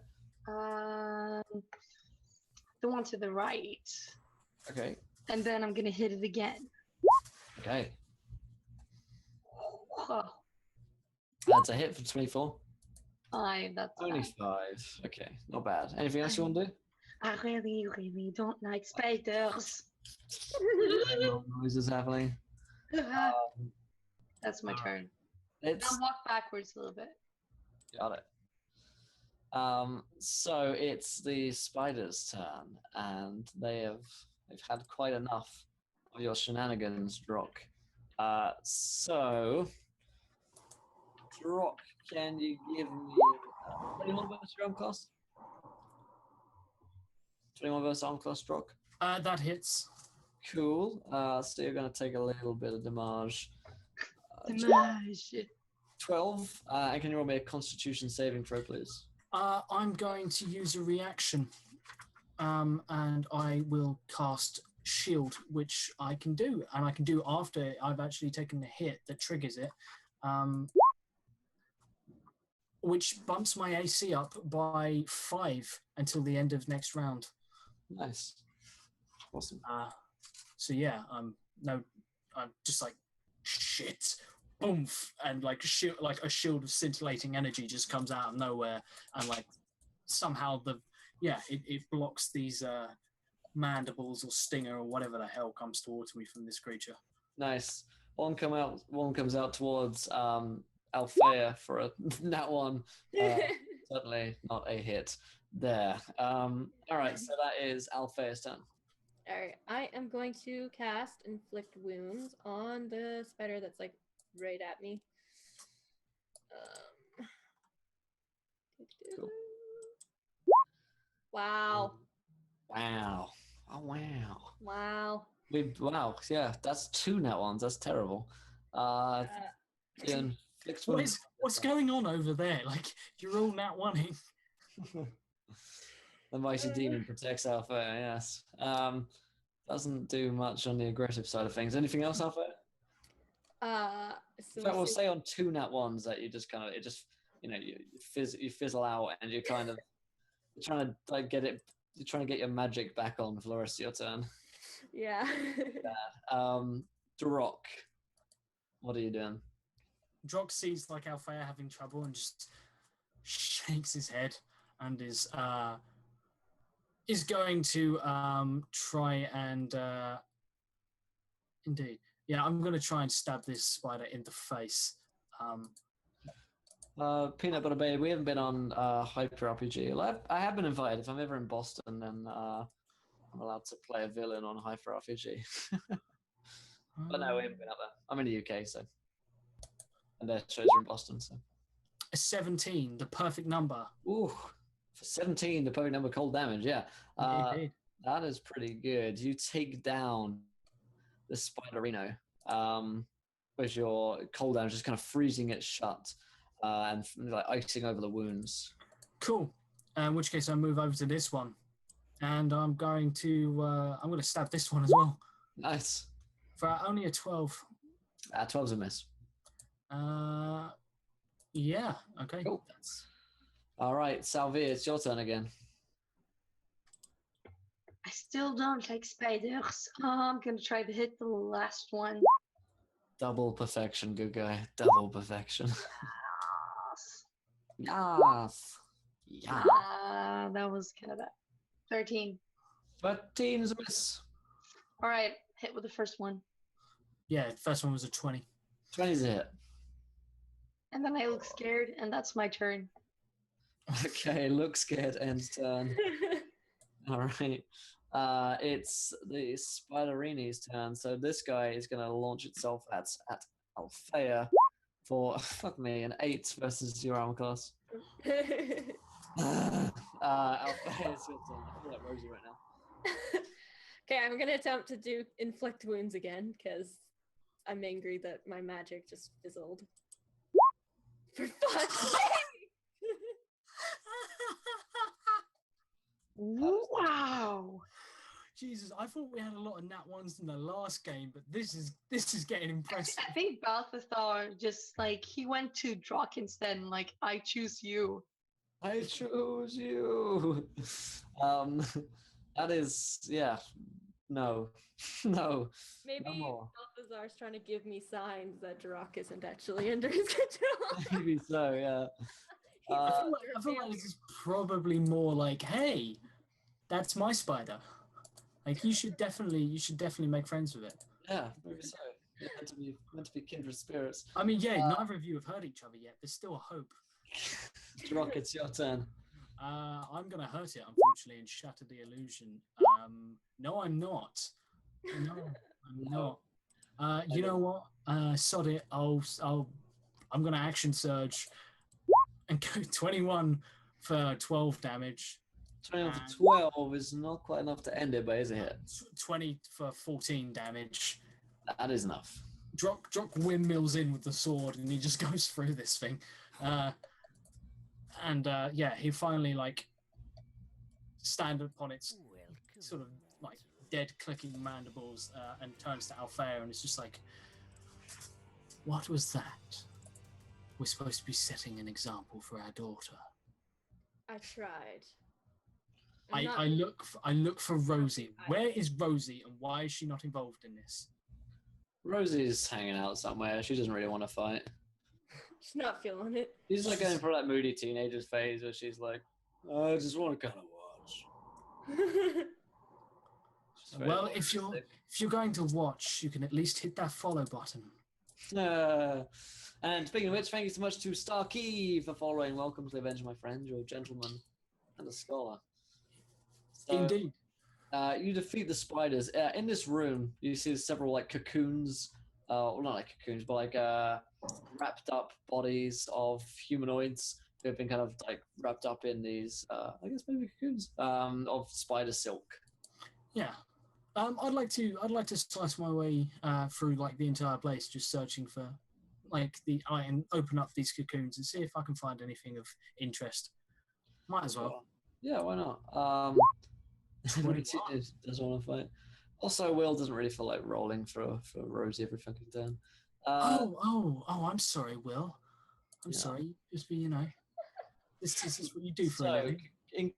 In fact, cocooned in spider silk in the western half of the building. This body is shriveled up and sucked dry. It appears to have been a male elf. The body wears studded leather armor and a short sword in the scabbard at its hip. A careful search also yields a potion of healing in a belt pouch, along with 23 gold pieces. Okay, in which case I smile and I come out, with this, like, he's got a very cold smile, and he'll chuck a potion of healing to Salvia, and he says, "This is from Althea. It's a wedding present. Isn't that right, Althea?" And he glares at Althea. She's a little confused as to why he's so angry. Didn't get a fucking wedding present. I said I was gonna get you one. Jeez. I take it and I look back at him and I'm like, we didn't actually have a wedding, He pauses and he's like, Rosie says, "We could change that. I love weddings." You want to be the flower girl? I tell you what. Yeah. There is that rather wonderful tower up there. Wedding tower. Is there a bell? Looks He asks like Will. Yeah, looks like there's a bell up there. Cool. It's definitely not a church, but Yeah. it's a bell. Cool. I walk around and take Salvia's hand and say, We should definitely have a wedding. There's a tower right there. We could do this immediately. I just flip his hand away and I'm like, never. Not with you. Only married for like an hour and already having marriage issues. That's not. You can't just not marry him. There's papers.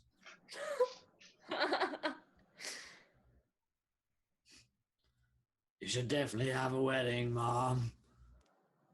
Stepmom. Stepmom, yes, we've learned.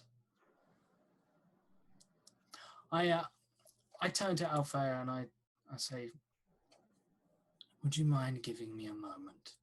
And like, he'll walk over to Althea and just say like she doesn't appear to have warmed to you, unfortunately, and since my awakening, she's not particularly receptive to me either. That's true. Well, yes, I suppose then I'll give you a moment. If you see her try and run, well, I'm sure you can guarantee that she doesn't get away. I don't really have to chase her. I mean, Balthazar already has his mark on her. He nods. Did I hear? Can I hear this? I'm not necessarily being subtle. So you're not being subtle about it? I'm here, so technically I'm within 5 feet of you. So I mean, I get it. Yeah, you're pretty, Yeah, about 10 feet. probably overhear that. I mean, I gotta start walking back. Where are the horses?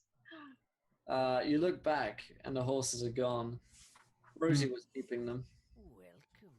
Well, where's Rosie? Do I know where Rosie is? Yeah, she's Well, I right would- here as well. She's oh, down. no. Okay. Can I look for the horses?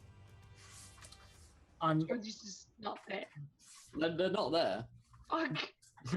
I'm gonna walk over to Salvia as she like looks around frantically for the horses and says, "Dearest wife, may we have a word in private away from my sister over there?"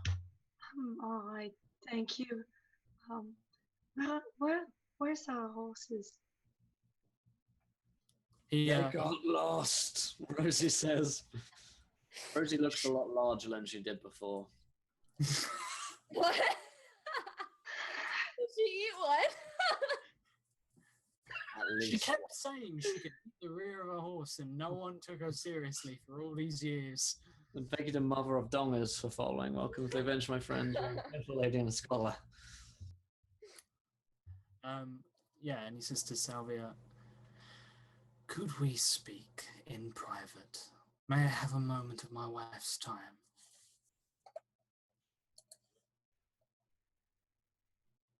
I'm gonna like back away if he comes closer. He I mean, he, Rosie- he matches your pace. Walk a bit faster. He follows. I'm just gonna kind of yell at them as they're like doing this.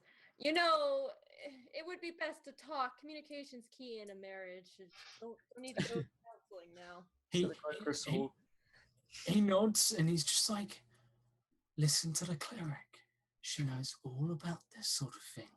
Can I see the horses now? The horses are not there. Fuck. What do you want from me? He like, so we'll get to like here. So like we're a fair distance away, and there's at least a tree between us and that tree. Next to Finbar flies. Somewhere. And he'll stop, and then he looks incredibly sad for a moment. He says, "You saved me."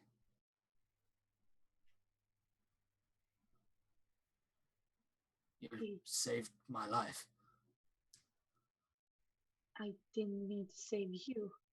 I meant to save Twelk. He sighs and says, "I was a noble for many years. A noble is expected to be certain things. A noble is expected to act in certain ways, to wear a mask, that of a commanding officer, that of, he's like talking very quietly at this point, he says, that of a commanding officer, that of someone with immaculate etiquette at the dinner table, someone who knows what is expected. You learn to gauge what people want from you and what they really want to see. And then he sighs deeply and says, but you're used to peeling back the lies and looking at the truth. You are a bounty hunter. I have a question for you. Yes. If I was still drunk, would you trust me, regardless of what I might have to do to make the others think I am not? Can I insight check him? Yep. Totally. Please roll well. Fuck my lord. This man is lying to you. Backfire. Oh, so it's like, I mean, don't know. okay, so you don't think he's lying to you necessarily, but you certainly do not trust him after his actions and the way he's behaved before.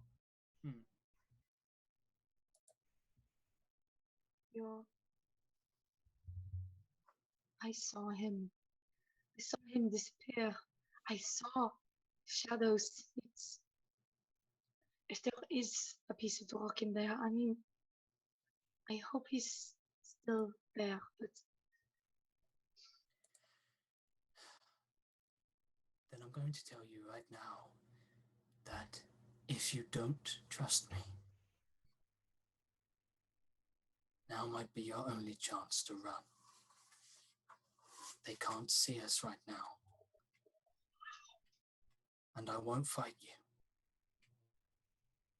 If you choose to run, I wouldn't blame you in the slightest. And I can't promise you that things are going to be okay.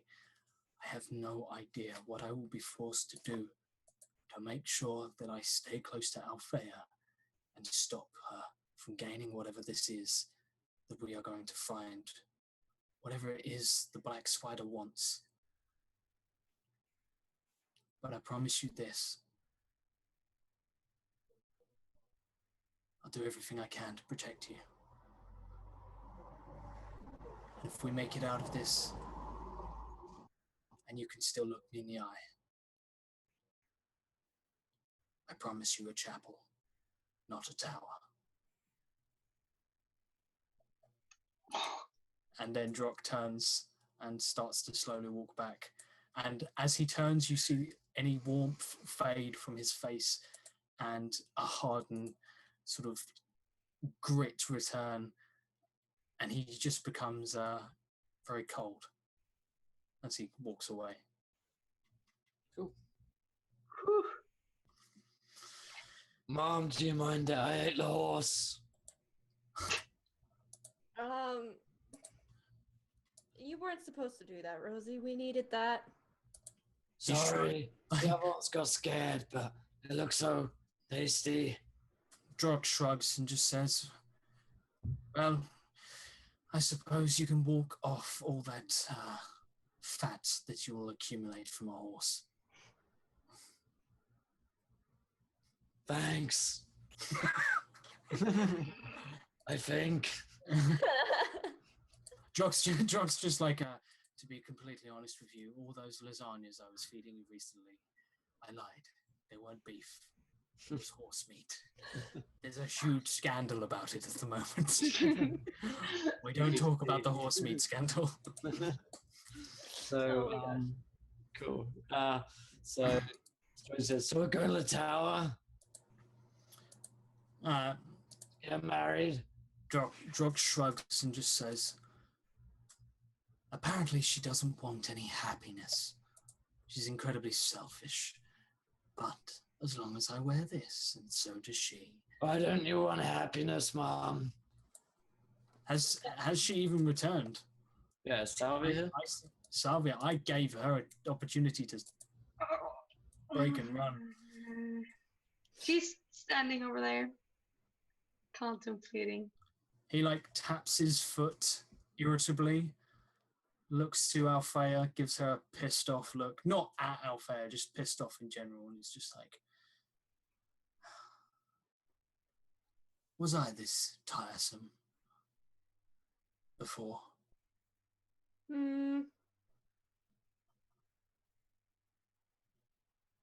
kind of shrugs.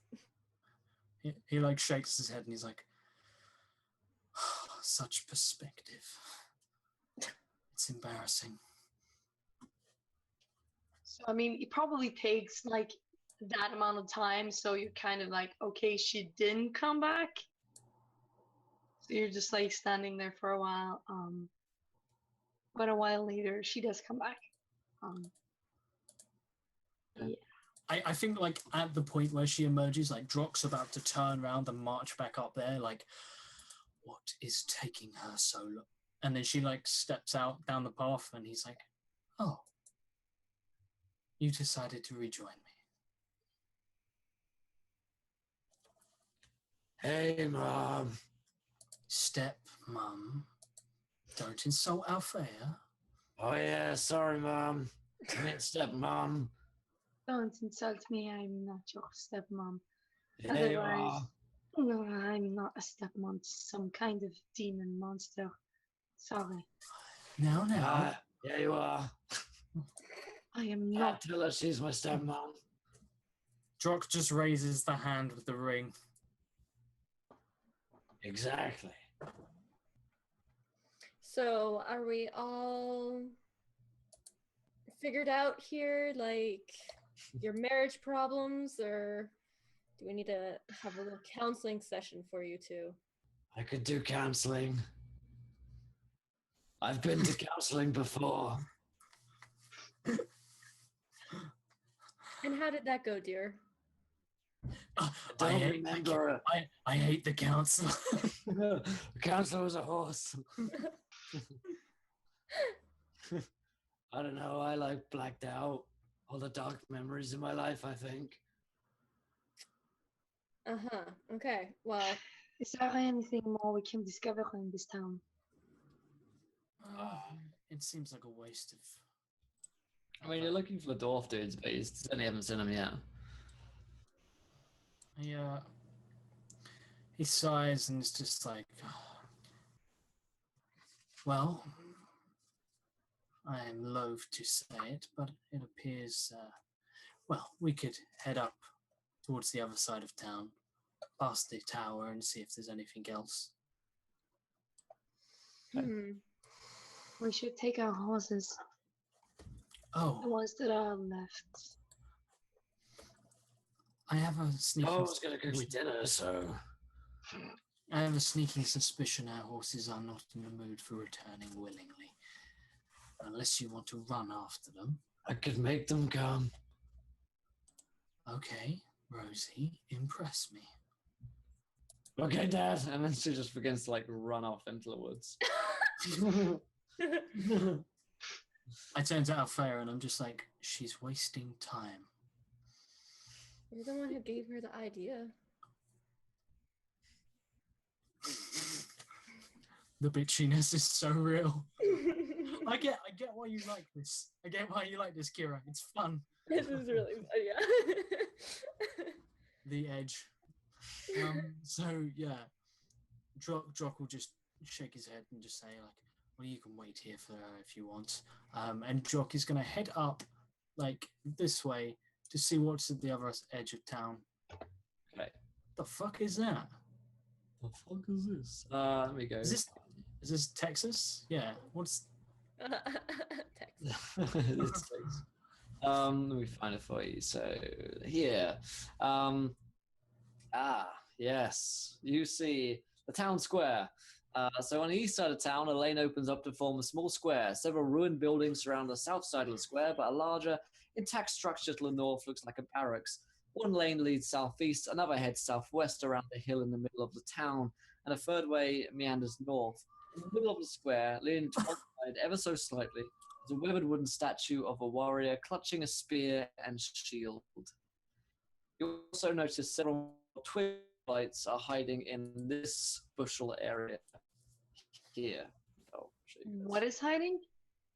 The twig blights, the Oh, little critters that you defeated before. do they seem scared of us? They're shuffling around. I mean, they don't have faces. The hell What's is that that? noise? That was definitely a mew, like a dying cat. Oh right, okay. I didn't think my mic would pick that up. This is really weird.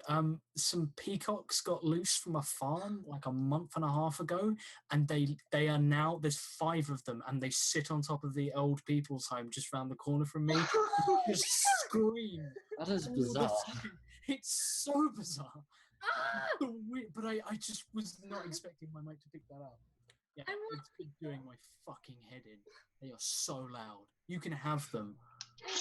Do you just want the feathers? I'll happily shoot one for you and bring it I in. want the bird. Come and I adopt want them, the please. Malians. So you find yourself in this town square. There's a couple of cottages and buildings around. No sign of the dwarves that you're looking for. But you do see. Let me see, just here. In this building up to the top, kind of northeast to you guys, you hear the sounds of a commotion going on inside, and also kind of zombie like rah, rah, but it looks like sounds like they're fighting against someone else. Do we hear like voices in like a language? I mean, it's just grunts and shouts. Okay, cool. In which case, Drock is gonna like walk over and look down at the statue. What kind of statue is it? Like, is there anything? It's a woman with a shield and spear. Nothing particularly exciting. Nothing interesting. In which case, Drock will just like step over it and walk over, and he's gonna try and walk into. Is the door closed? Is there windows anywhere I can see in? Yeah, you can see in through a window. The door is closed at the moment, though. Yeah. What do I see in through the window? So you look in and you see there's this old druid-looking figure fighting against about 5 zombies. He's kind of holding his own, twirling a staff around and batting them away, but it looks like very quickly he'll be overwhelmed. What do you see in there? Drock shrugs and just says, it looks like there's an elderly individual having their ass kicked. And Drock is going to just try and boot the door down. Sure, roll me an athletics check. We'll use the same like turn order as before. So we don't Cool. constantly roll initiative. So Athletics. athletics. 16. 16 breaks down the door. It kind of tumbles down, and inside, let me bring down here. Inside, you see some zombies, like so, fighting inside here. So, Does the door hit any of them, kill any of them, knock any of them over, anything like that? I guess they kind of turn to look at you. Okay, cool. Okay, in which case I'm just going to sigh and plunge my sword into the one directly in front of me, because that's the only one I can actually see or reach or get to at the moment. Sure. Makes sense.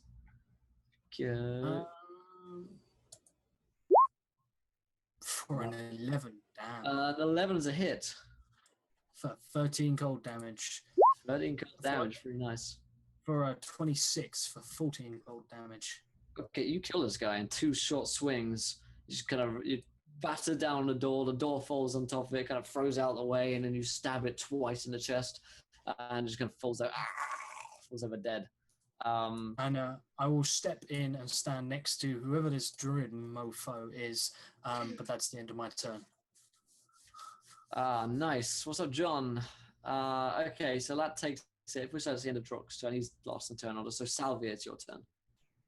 All right. Can I hit the one behind Druck? Would that be What with? with my crossbow? Like, Charlie's dead. Can I get inside, or is it like too I- cramped in there?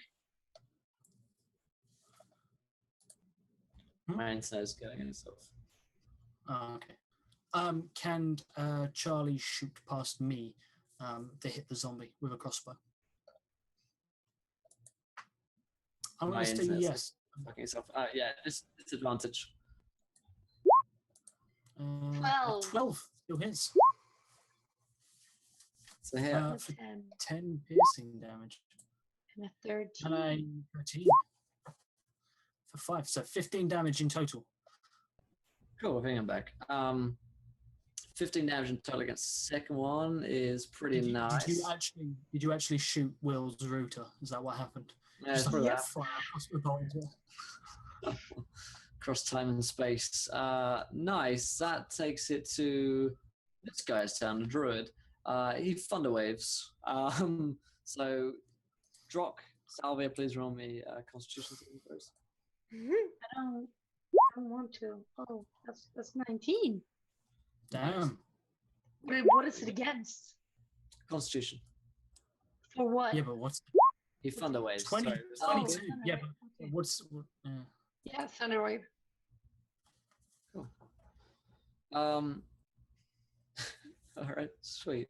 So you guys are not knocked back, but these guys are kind of knocked into the back of the walls as he thunder waves and just kind of runs out of it. He takes some attacks of opportunity as he does so. In fact, he will do, but they're thunder waves, so we'll say that they're knocked back, and then he just kind of runs away. That's no attacks. It's the Zomble's turn. They're zombling. Cool. Free. Two of them are going to attack Drock. 21 and the 20. Ooh. That a hit? yeah, they hit. Nice. Why do I not have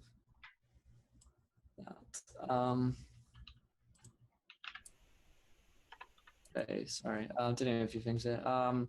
That's cool. They both hits against Drock, so you're going to take Some damage. some damage.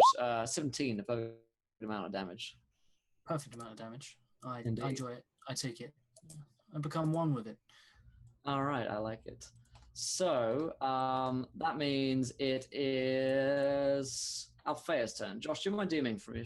I've got to actually do it. So. Yeah, that's fine. So, Althea, let's just check. You are currently not involved in this, but yeah, you've seen a druid who's going to, for this particular moment, like he's going to be running through, so you're not going to get a chance to talk to him because I have no idea who this guy is. But you see the statue. I have taken over because I have. Yeah, so there's a statue just here, which I've just pinged, and Althea, you have a building in front of you with zombies sort of groaning and moaning inside as you hear Drock probably cry out, "Oh!" as both of them slice into him, try and cut into his flesh. What does Althea do? So does it seem pretty apparent that this Drew is just going to run away and not try to talk to us at all? Like, is he just like going to completely leave? He's just getting out of the way at least. I mean, he's running out of the house and stopping there. So he isn't running away. Okay, so he's not running away. Okay. In that case,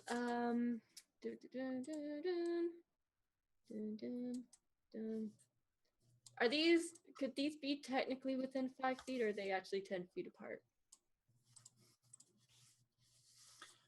Which one's just the two zombies. Yeah, technically they are within 5 feet. Okay, so I'm just gonna do chill touch on them, assuming I can see them. Yeah, it would be a disadvantage because you're gonna have to shoot through me and also potentially Salvia, so it's not gonna be easy. But yeah, make me an attack roll with chill touch. All right, sure. Yeah. And a 19 with the minimal amount of damage. Oh wait, is that a nat 1 to hit with? Yeah, nat 1 to hit. Okay, cool. So on a nat 1, that's 13 necrotic damage. What was the... So that's 2 attacks here. The first one will hit, so roll damage for both of them. Or is it 13 like together? It's 13 just for the first one. Just for the first one. Okay, roll damage for the second one, because I'm going to say that's going to hit Drock. Despite the fact that I am the DM, I'm still taking damage. Okay, cool. So Drock feels like this burning energy lance into his back. But 13 for the first one. I'm going to say, the one on the right here. So I'll note down that one's taken 13 damage and pretend that I have any control over what it is, because I'm not in the DM now. And I believe that takes it back round to my turn. It is Drock's turn, yeah. Indeed. So Drock is going to grunt he's slightly pissed off the fact that he's just had this burning cold sensation bury into his back from Althea. He's pretty sure he knows who that is doing that. I mean, in her defense, you hit both me and Salvia with something else before, so. Oh yeah, actually, no, in all fairness, I did, yeah. Yeah. So he makes 2 attacks, which kills this zombie up top here with a total of 31 damage. Damn. So just like slices into it and it comes apart. And the other one is going to the other zombie will make an attack against Drock, which is 1d20. D20 plus 6. Damn. On a 22, that hits Drock, and the damage they do is 1d8 plus 3. So d8 plus 3. So Drock takes another 9 damage from this zombie, and Drock is just getting battered back and forth, which is it's lovely. Thank you so much, guys. All right, this guy, he's going to stay outside on his turn, on the druid's turn. It is... Have you had their turn? They've just attacked... done in 2 minutes. Drock has just attacked me. One of them has taken 13 damage, this one here, and this one here took 31 damage up top, which I presume would kill it.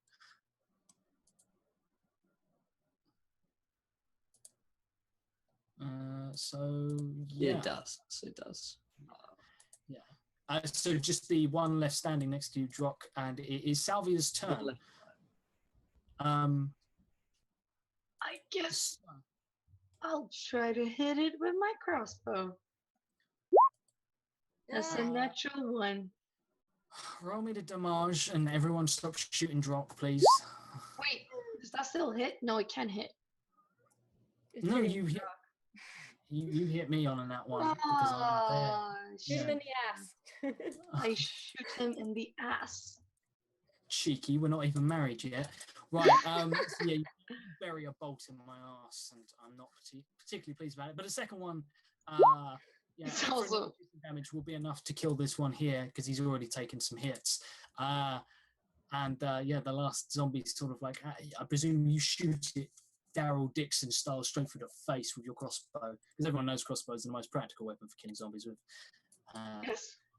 I will not dispute that in any way. And you just duck through and shoot him, and Drock will just turn around and glare at you. In fact, glare at both of you, damn it, because he has a crossbow bolt in his ass. He has like cold burns all down his back. I'm gonna respond to his glaring and just be like, "You hit us too."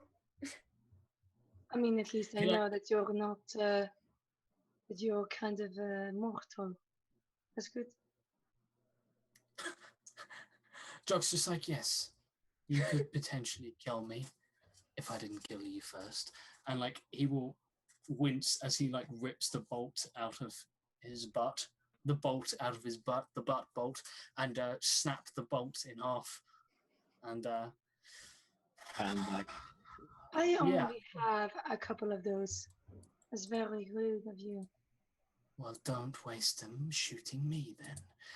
So basically, Drop got hit by cold hands and by a crossbow bolt in the back as they both nat one attacks. In the all butt. the zombies are dead. I've been shot in the arse, and I'm going to move out of this building, seeing that both zombies are dead, and we all pay attention to this druid. Yes. Who he's got cuts all over him, clearly quite wounded and very out of breath. He's been catching his breath the last few rounds after he kind of cast that Thunder Wave. And also thanks to Funk in Gandhi for following. I'll completely avenge my friend, a gentleman and scholar. Sorry about that, guys. I had to organize something very quickly for the interview of Mr. Greenwood in about half an hour. I was like, shit, got to do this. So, That's all good. so he says, "Oh, thank you. Who are you? What are you doing here? No one comes here." I point the crossbow at him.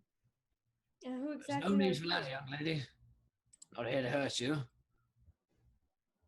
Well, I might hurt you, so you better shut up and answer the questions we have for you. Most rude. What is it that you want to know? Why are you here? Well, as you might have noticed, I am one of the druid folk. I tend to plants here, and I heard that, well, they had been turned dark by a shadow. So I came to the area to see if that was the case, and indeed, I put up a sign outside of town. You might have seen it. No plants, don't come in. There are plant monsters and zombies. I was trying to help. Okay. There well, is no one here. Say that individually. You go first. I said, well, I guess that makes sense about the sign then. Yes, I'm trying to protect. Well, thank you for protecting me. It was a rough situation there. My name is Reedthorpe. Ridgeford. Correct. That's one weird name. Anyway, What is your name? you don't need to know my name. You sound French. Where are you going right now? I don't have an accent. Please stop saying that. What is your... Where am I going now? Well, I Yes. suppose I'd go back to my hut. What Have is you We're that? looking Yes, have you seen any dwarves? Dwarves? Well, yeah, I have, actually, yes. Where? We're looking for them. Oh. You might not They're be dead. luck if you're looking to find them alive. No, we know they're dead. Just tell us where they are. Looks towards the tower. Up there. Hmm. He sighs. He looks to Althea. He's just like, this entire place feels cliche. Very well, they're in the tower. The highest room, I presume. Seems natural. No, actually, I believe in the bowels of the tower. There is something which lives there. A dragon Oh, by that's the right. name of Venom Fang. Venom Fang. Dear God. Well, I didn't name him. You know how dragons are. Black tooth, Actually, gold no, I've wing, never. Venom Fang, blue eyes, white dragon. You know the kind. My blue eyes. eyes. It's the best video. Yeah. He Drop just shrugs and it's just like, well, I guess we're going to have to go and deal with the dragon. Right now. Well, if you really need those dwarves, then I suppose so. I'm afraid I don't think I'll be of much help. What do Why we do not? with this guy? Because I'm not a fighter, I'm a lover of nature. I like he says like I'm a lover. I draw my sword and I'm just like, are you making a pass at either my wife or my I always said either of my wives. either of my wives? Indeed. Picking up either of my wives. No. Mhm. He shrugs and he's just like, it's fine if you are. Cardinal pleasure and all that. I think I should probably get back to my hut now. Where can we find your hut? Sorry? Where can What? we find your hut? Where can you... Oh, well, if you want to come by sometime, my door is always open. My hut is but a few miles to the east. If you carry along the main road, and then when you see a large oak tree, turn left into the forest, and you'll find me there. Inside? Yeah. Same time. It's like, you That's lying sack of shit. 15. This poor old dude. He's telling the truth, as far as you can tell. I mean, Yeah. he seems to have a reason to lie. Yeah, he like I mean I have a sword. It's pointed at him, Yeah. but he's dead. Jock like shoots his sword again. It's just like, very well. Anything you want to tell us about this? What did he call himself? Fang of Venom Fang. That's Venom Fang. Well, of course, he's a green dragon, as the name would suggest. So, if you have anything which helps you against acidic and poisonous things, then that would be most useful. Assuming you're attempting to defeat the dragon, if you're trying to just get the bodies, then I suppose you could just run with them and then try and escape. Do you have anything against any of that? Well, back in my hut, I could cook you up something if... It would take me an hour or so. We need to go in there prepared. There is no need to just go in there. I agree. You could come back to mine for a cup of tea, and then we could set off in the morning. And Jock nods and says, I don't see any problems with resting up. Personally, I could do with a good night's sleep on all that murder. And he like clicks his shoulders and says, we can set up fresh in the morning and kill ourselves a dragon. it seems most amenable. That dragon has been a plague upon this place. I wonder what it tastes like. Anyway. Probably not good. Very well. I'll cook some up after you've defeated it, and we can have a roast. I'm sure Rosie would enjoy that. He I nods. like dragons. Jock nods and it's just like, I get a certain vibe from Rosie. Dragons seem like her thing. Speaking of Rosie. Rosie's like, I like dragons a lot. Can I have a dragon, Mum? I'll be really good. I'll look after it and everything. Sure. As long as you keep it slaughtered to a minimum. I tell you what, if you can keep it under control and calm it, tame it, then I'll absolutely let you bring it home. I'll even buy you a bed for it. And then he turns to Alfea and is like, we may have to kill a household. Oh, thanks, Dad. Them fucking pheasants. Peacocks. I can just hear them in the background like, ah.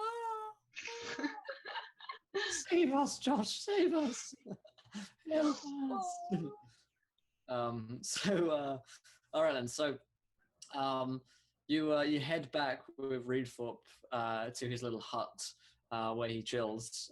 Indeed, he didn't seem to be lying about the directions. He heads down for a few miles and turns left at a big old oak tree into a little cottage. Imagine Radagast's hut from The Hobbit. And then add about 50 more squirrels, and you're looking at the correct image as this kind of little simple hut made of kind of, packed dirt and twigs together. And there are squirrels everywhere, like climbing over the place. As Reedthorpe comes along, they kind of run along his body and up and down his arms and stuff like that, even scurry up his legs. And he says, welcome to my home. I'm not entirely sure all of us have been introduced. My name is Reedthorpe, of course, and you are... Travelers. Drock shrugs and says, Drock Longfall. Lord Drock Longfall. Lord! Well, I did not know I was amongst royalty. You see, I don't really get too many people out here. He kind of like scratches his nose incredibly aggressively. Like all of us in real life, like, what the fuck? Like, that's hilarious because like normally villains are like, and I am the most insidious lich, and everyone's like, yeah, we've heard it. But when a dude rubs his nose, everyone's like, what the fuck? I'm not okay with that. Oh man. Well, thank you for bringing us to your hut, I suppose, and He said there was a promise of tea. Ah, tea. Yes, quite correct. Quite correct. Let me go and find some fish.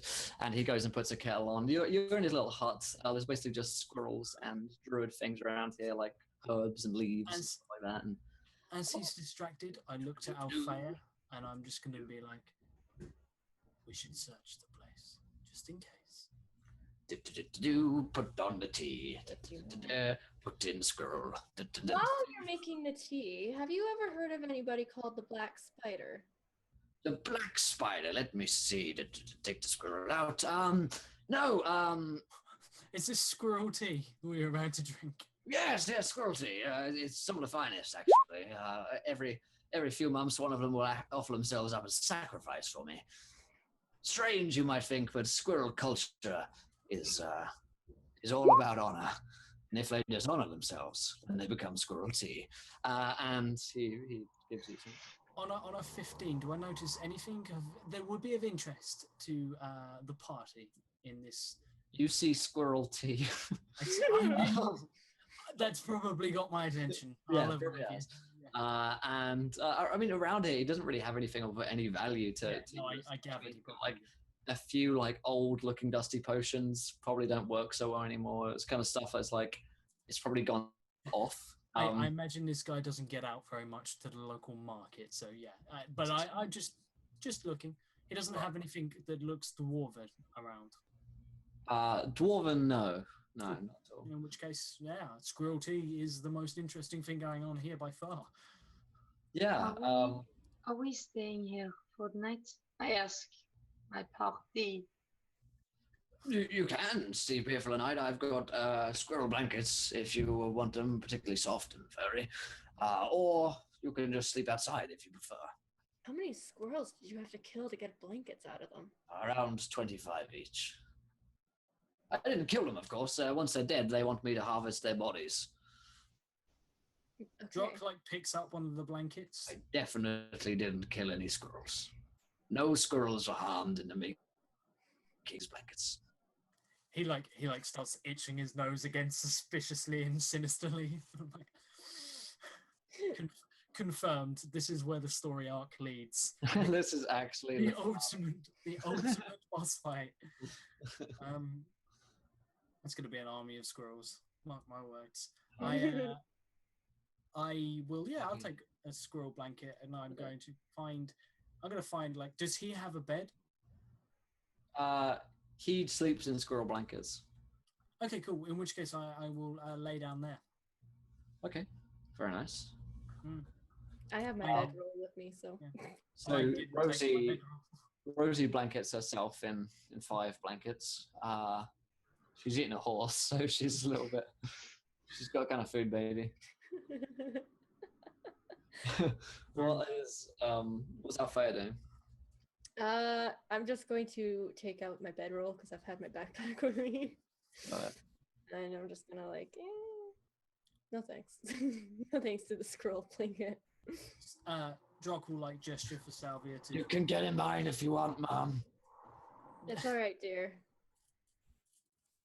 Okay, but I'm here if you want me. Drock will gesture to the pile, and to Salvia. Rosie. No, to Salvia, and just be like, well. I mean, you haven't had your official ceremony. Keep the bedding ceremony till after that, I'm please. not going to consummate anything.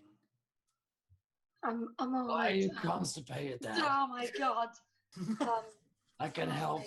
Drink some of the squirrel tea, quick, Dad. She grabs the kettle and starts trying to pour it down Drock's mouth. I grab her wrist in a fist, in a male fist, and I'm just like, Rosie. Yeah. Takes the pot of tea and it's just like, there are some things we don't do. One of them is waste tea. He glares at her with venom that you've never before witnessed. Sorry, Dad. Try not to waste your tea again. He nods and says, spill my tea, I'll spill your blood. He smiles like in a fatherly fashion and pours like a cup of tea for everyone. Oh God. Okay. She goes back. Oh boy. She goes back to bed. What is Salvia doing? I'm interested. Actually. I'd like to As opposed to not actually being interested try in us. to pretend to like put down my bedroll on the side Yeah. and like pretend to fall asleep. But I'll wait until everyone is asleep. And I'll get up middle of the night and I'll pull out my holy book and I'll try to like, I don't know, summon my god, I guess, like try to cleanse everyone in this area. I mean, I'm gonna try. If we could do that next episode.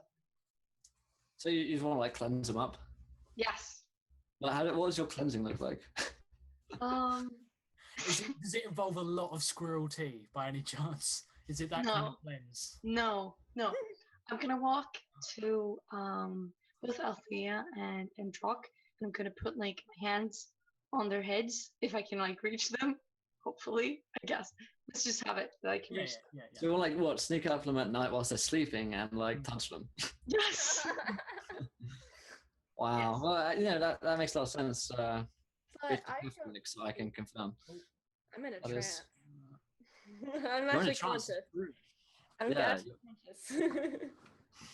Wait, so you're sleeping or are you like awake? She's like in a trance, so she is like aware of everything going on around her, but her eyes are closed. Okay, but I'm not gonna be like too loud, and then I'm gonna have my spell book or like my Bible thing. Yeah. And I'm gonna like try Roll me a stealth check to cleanse Althea of her sin. It's like the opposite of a confessional. I'm trying to do them both, but I've cleansed your sins. It's like, oh damn, I didn't want my sin. or sleight of hand stealth. A stealth check. 25. Damn. So, Althea, you are touched in the night without noticing. As By an angel. by an angel, in the arms of an angel. As you are, I mean, obviously it doesn't work, but Charlie's face. I mean, it's religion. Am I right, guys? So, yeah. I mean, but in Salvia's mind, at least, like Althea has been cleansed. Do you want to do the same thing with Drock? Yes. Okay, and that'll be another stealth check to sanctify Drock. And I'm gonna do it even harder with him. Stealth or sleight of hand. Stealth, even harder from within. 15. Fuck. I'm gonna. My passive perception is 12. When I touch Drock, I go even harder within. So that is, yeah, that's a success. So you've cleansed Drock in your mind. Wait, so do I like feel him change, or does he like change or something? No, he's just. No, I mean, I imagine this is a completely spiritual thing for Yeah, I guess. I was hoping that it would have some help because. taking some blood off. Maybe it will. Who knows? Maybe it has. I wouldn't know. And I'll sit there and I'll look at him for a while. What about Would I- Rosie? Would I notice him? Does he look evil as he sleeps?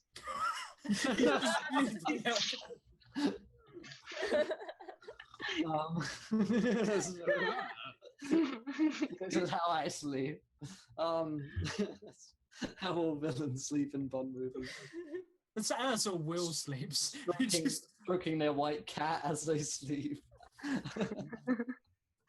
I mean, not about as evil as any man does when he sleeps, which, you know, Sydney films me sleeping all the time and Snapchats it, and I look fucking cute, so Well, it's in itself. I'm gonna sit down and I'm gonna read my book. And I'm like I'm gonna pat him on his head, and then I'm gonna fall asleep sitting there. What, next to Drock? Yes. Reading from the Bible. Do you Like a not? real Christian. Rosie says, "Hey, stepmom, are you gonna do that thing to me?" She's been watching from the corners. I think Charlie just. The fuck? Go to sleep Go to sleep. and do not mention this to Go to sleep. Can you read me a story, maybe? Go to sleep. All right. And I I'm, tell- I'm overhearing this too in the trance. I'm just like stone faced, like pretending I'm asleep.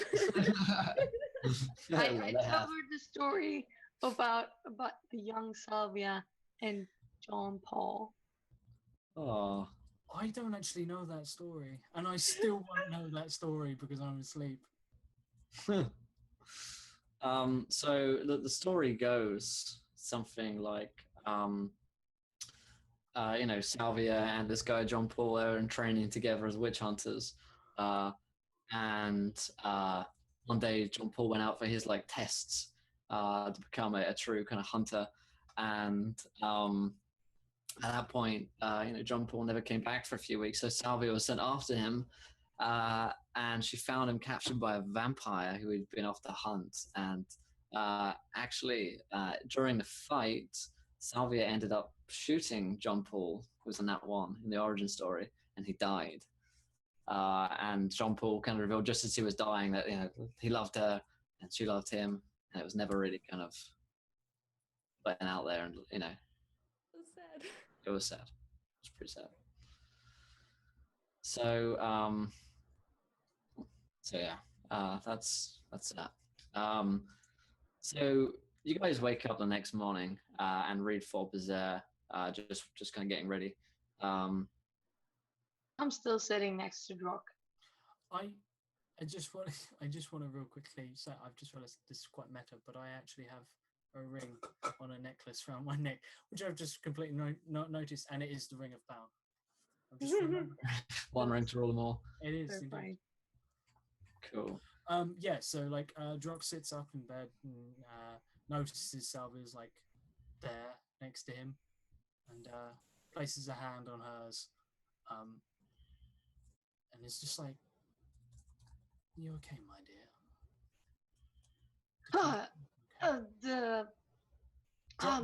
Drock is like maybe 5 inches from the side of your face. He's like there, like, "Are you okay, my dear?" She goes tomato red in her face again. And she looks at Rosie. She's like, Rosie wanted to she wanted this bedtime story, and she sat next to me all the time, and I guess I fell asleep. As she stands up, starts walking away. Okay.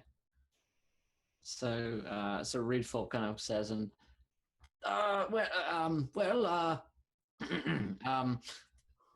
squirrel tea for anyone? Is that all you ever eat or drink? Sometimes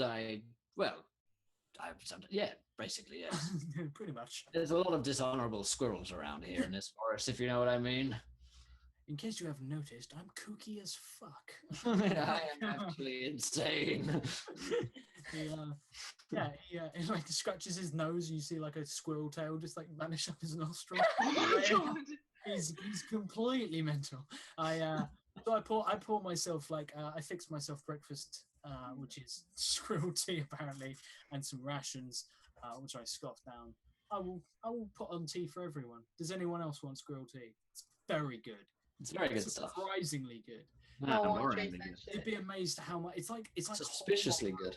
It's like hot Bovril. You're not expecting a hot drink that tastes like meat to be so good, but it is. Is it actually safe to eat, drink, or whatever?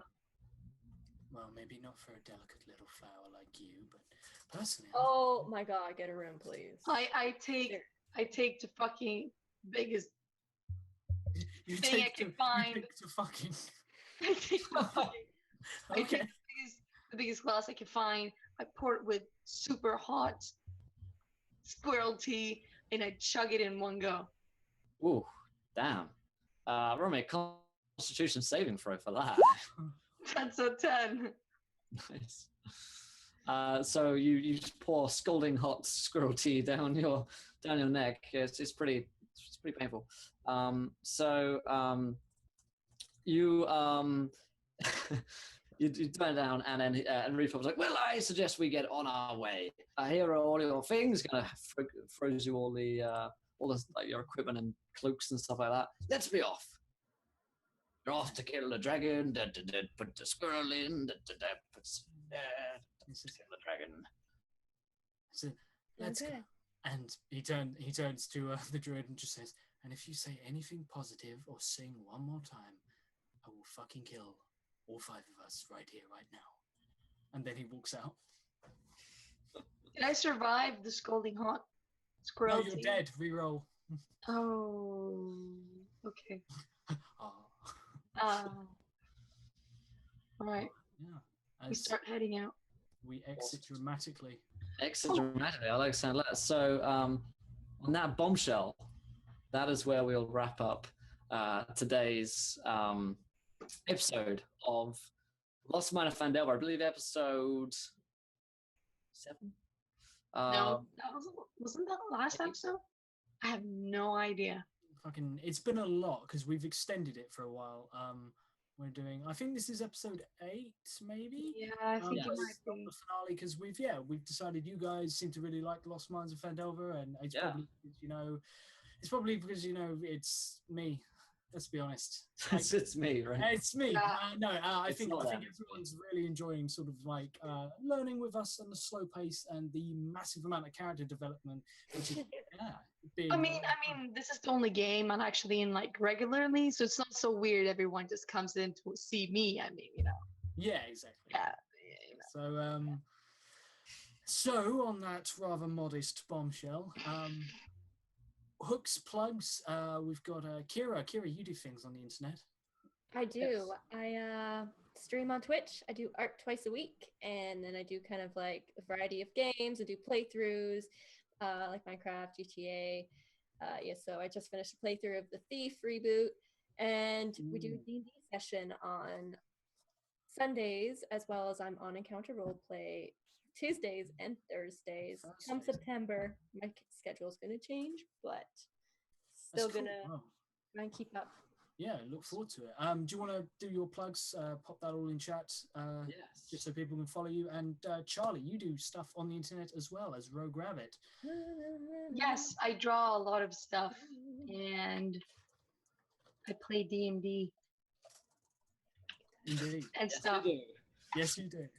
What about Twitter handle? You're at Rogue Rabbit there. Yeah, you can see all of Charlie's amazing artwork on there. Yes. I'm Encounter Josh. I have been around for the last 6 hours, which has been an absolute blast. You can find me most nights in the Encounter Roleplay Tavern. If you don't know what that is, it's a 24-hour Discord server with role-playing, text role-playing, the old school, back from like the 80s, 90s, if you're cool like me and old and miserable and really wish for the good old days. Shut up. Anyway, me and Beth run that with a load of other fantastic mods who you've seen in chat tonight. Go to encounterroleplay.com and go to the tavern to find out more. I'm gonna do that. You should, Charlie. You've been like, oh yeah, I'll join. I've sent it in now. I'm actually on my She sent way. it in last night, I think. Yeah. Okay, fair enough. Okay, but more importantly, next up we have hugely a interview with Ed Greenwood. So I'm going to say goodnight to everyone as we'll make some final preparations for that. I've entirely hijacked the stream for some reason. But from me here, Encounter Josh, from Kira and from Charlie and Will, who is going to be around anyway, with Finbar, Maffin TV. Indeed. Encounter Finbar. From all of us here, try not to stab someone in the eye who's a doppelganger for. Don't do that. That's bad news. Yeah, it could reduce both of them to 0 hit points and potentially kill them and create demon possession. Try not to eat a horse because you really need to pace yourself from that sort of thing, and you'll need many squirrel blankets to cover you. But more importantly, try not to roll too many nat ones because we want to be there laughing when you are. From everyone here at Encounter Roleplay. Good night. Yep, and quickly stick around. We're going to go on a quick minute countdown. The stream's going to go offline, then we'll come back online in but a few seconds, so don't go anywhere. and we'll be with you in but a few moments. So we'll see you guys in a few minutes. Try not to talk to me in that once, like Joe said, and we'll see you in a few minutes to talk to the Archmage himself. All right, guys, see you in a bit. Bye-bye. Bye.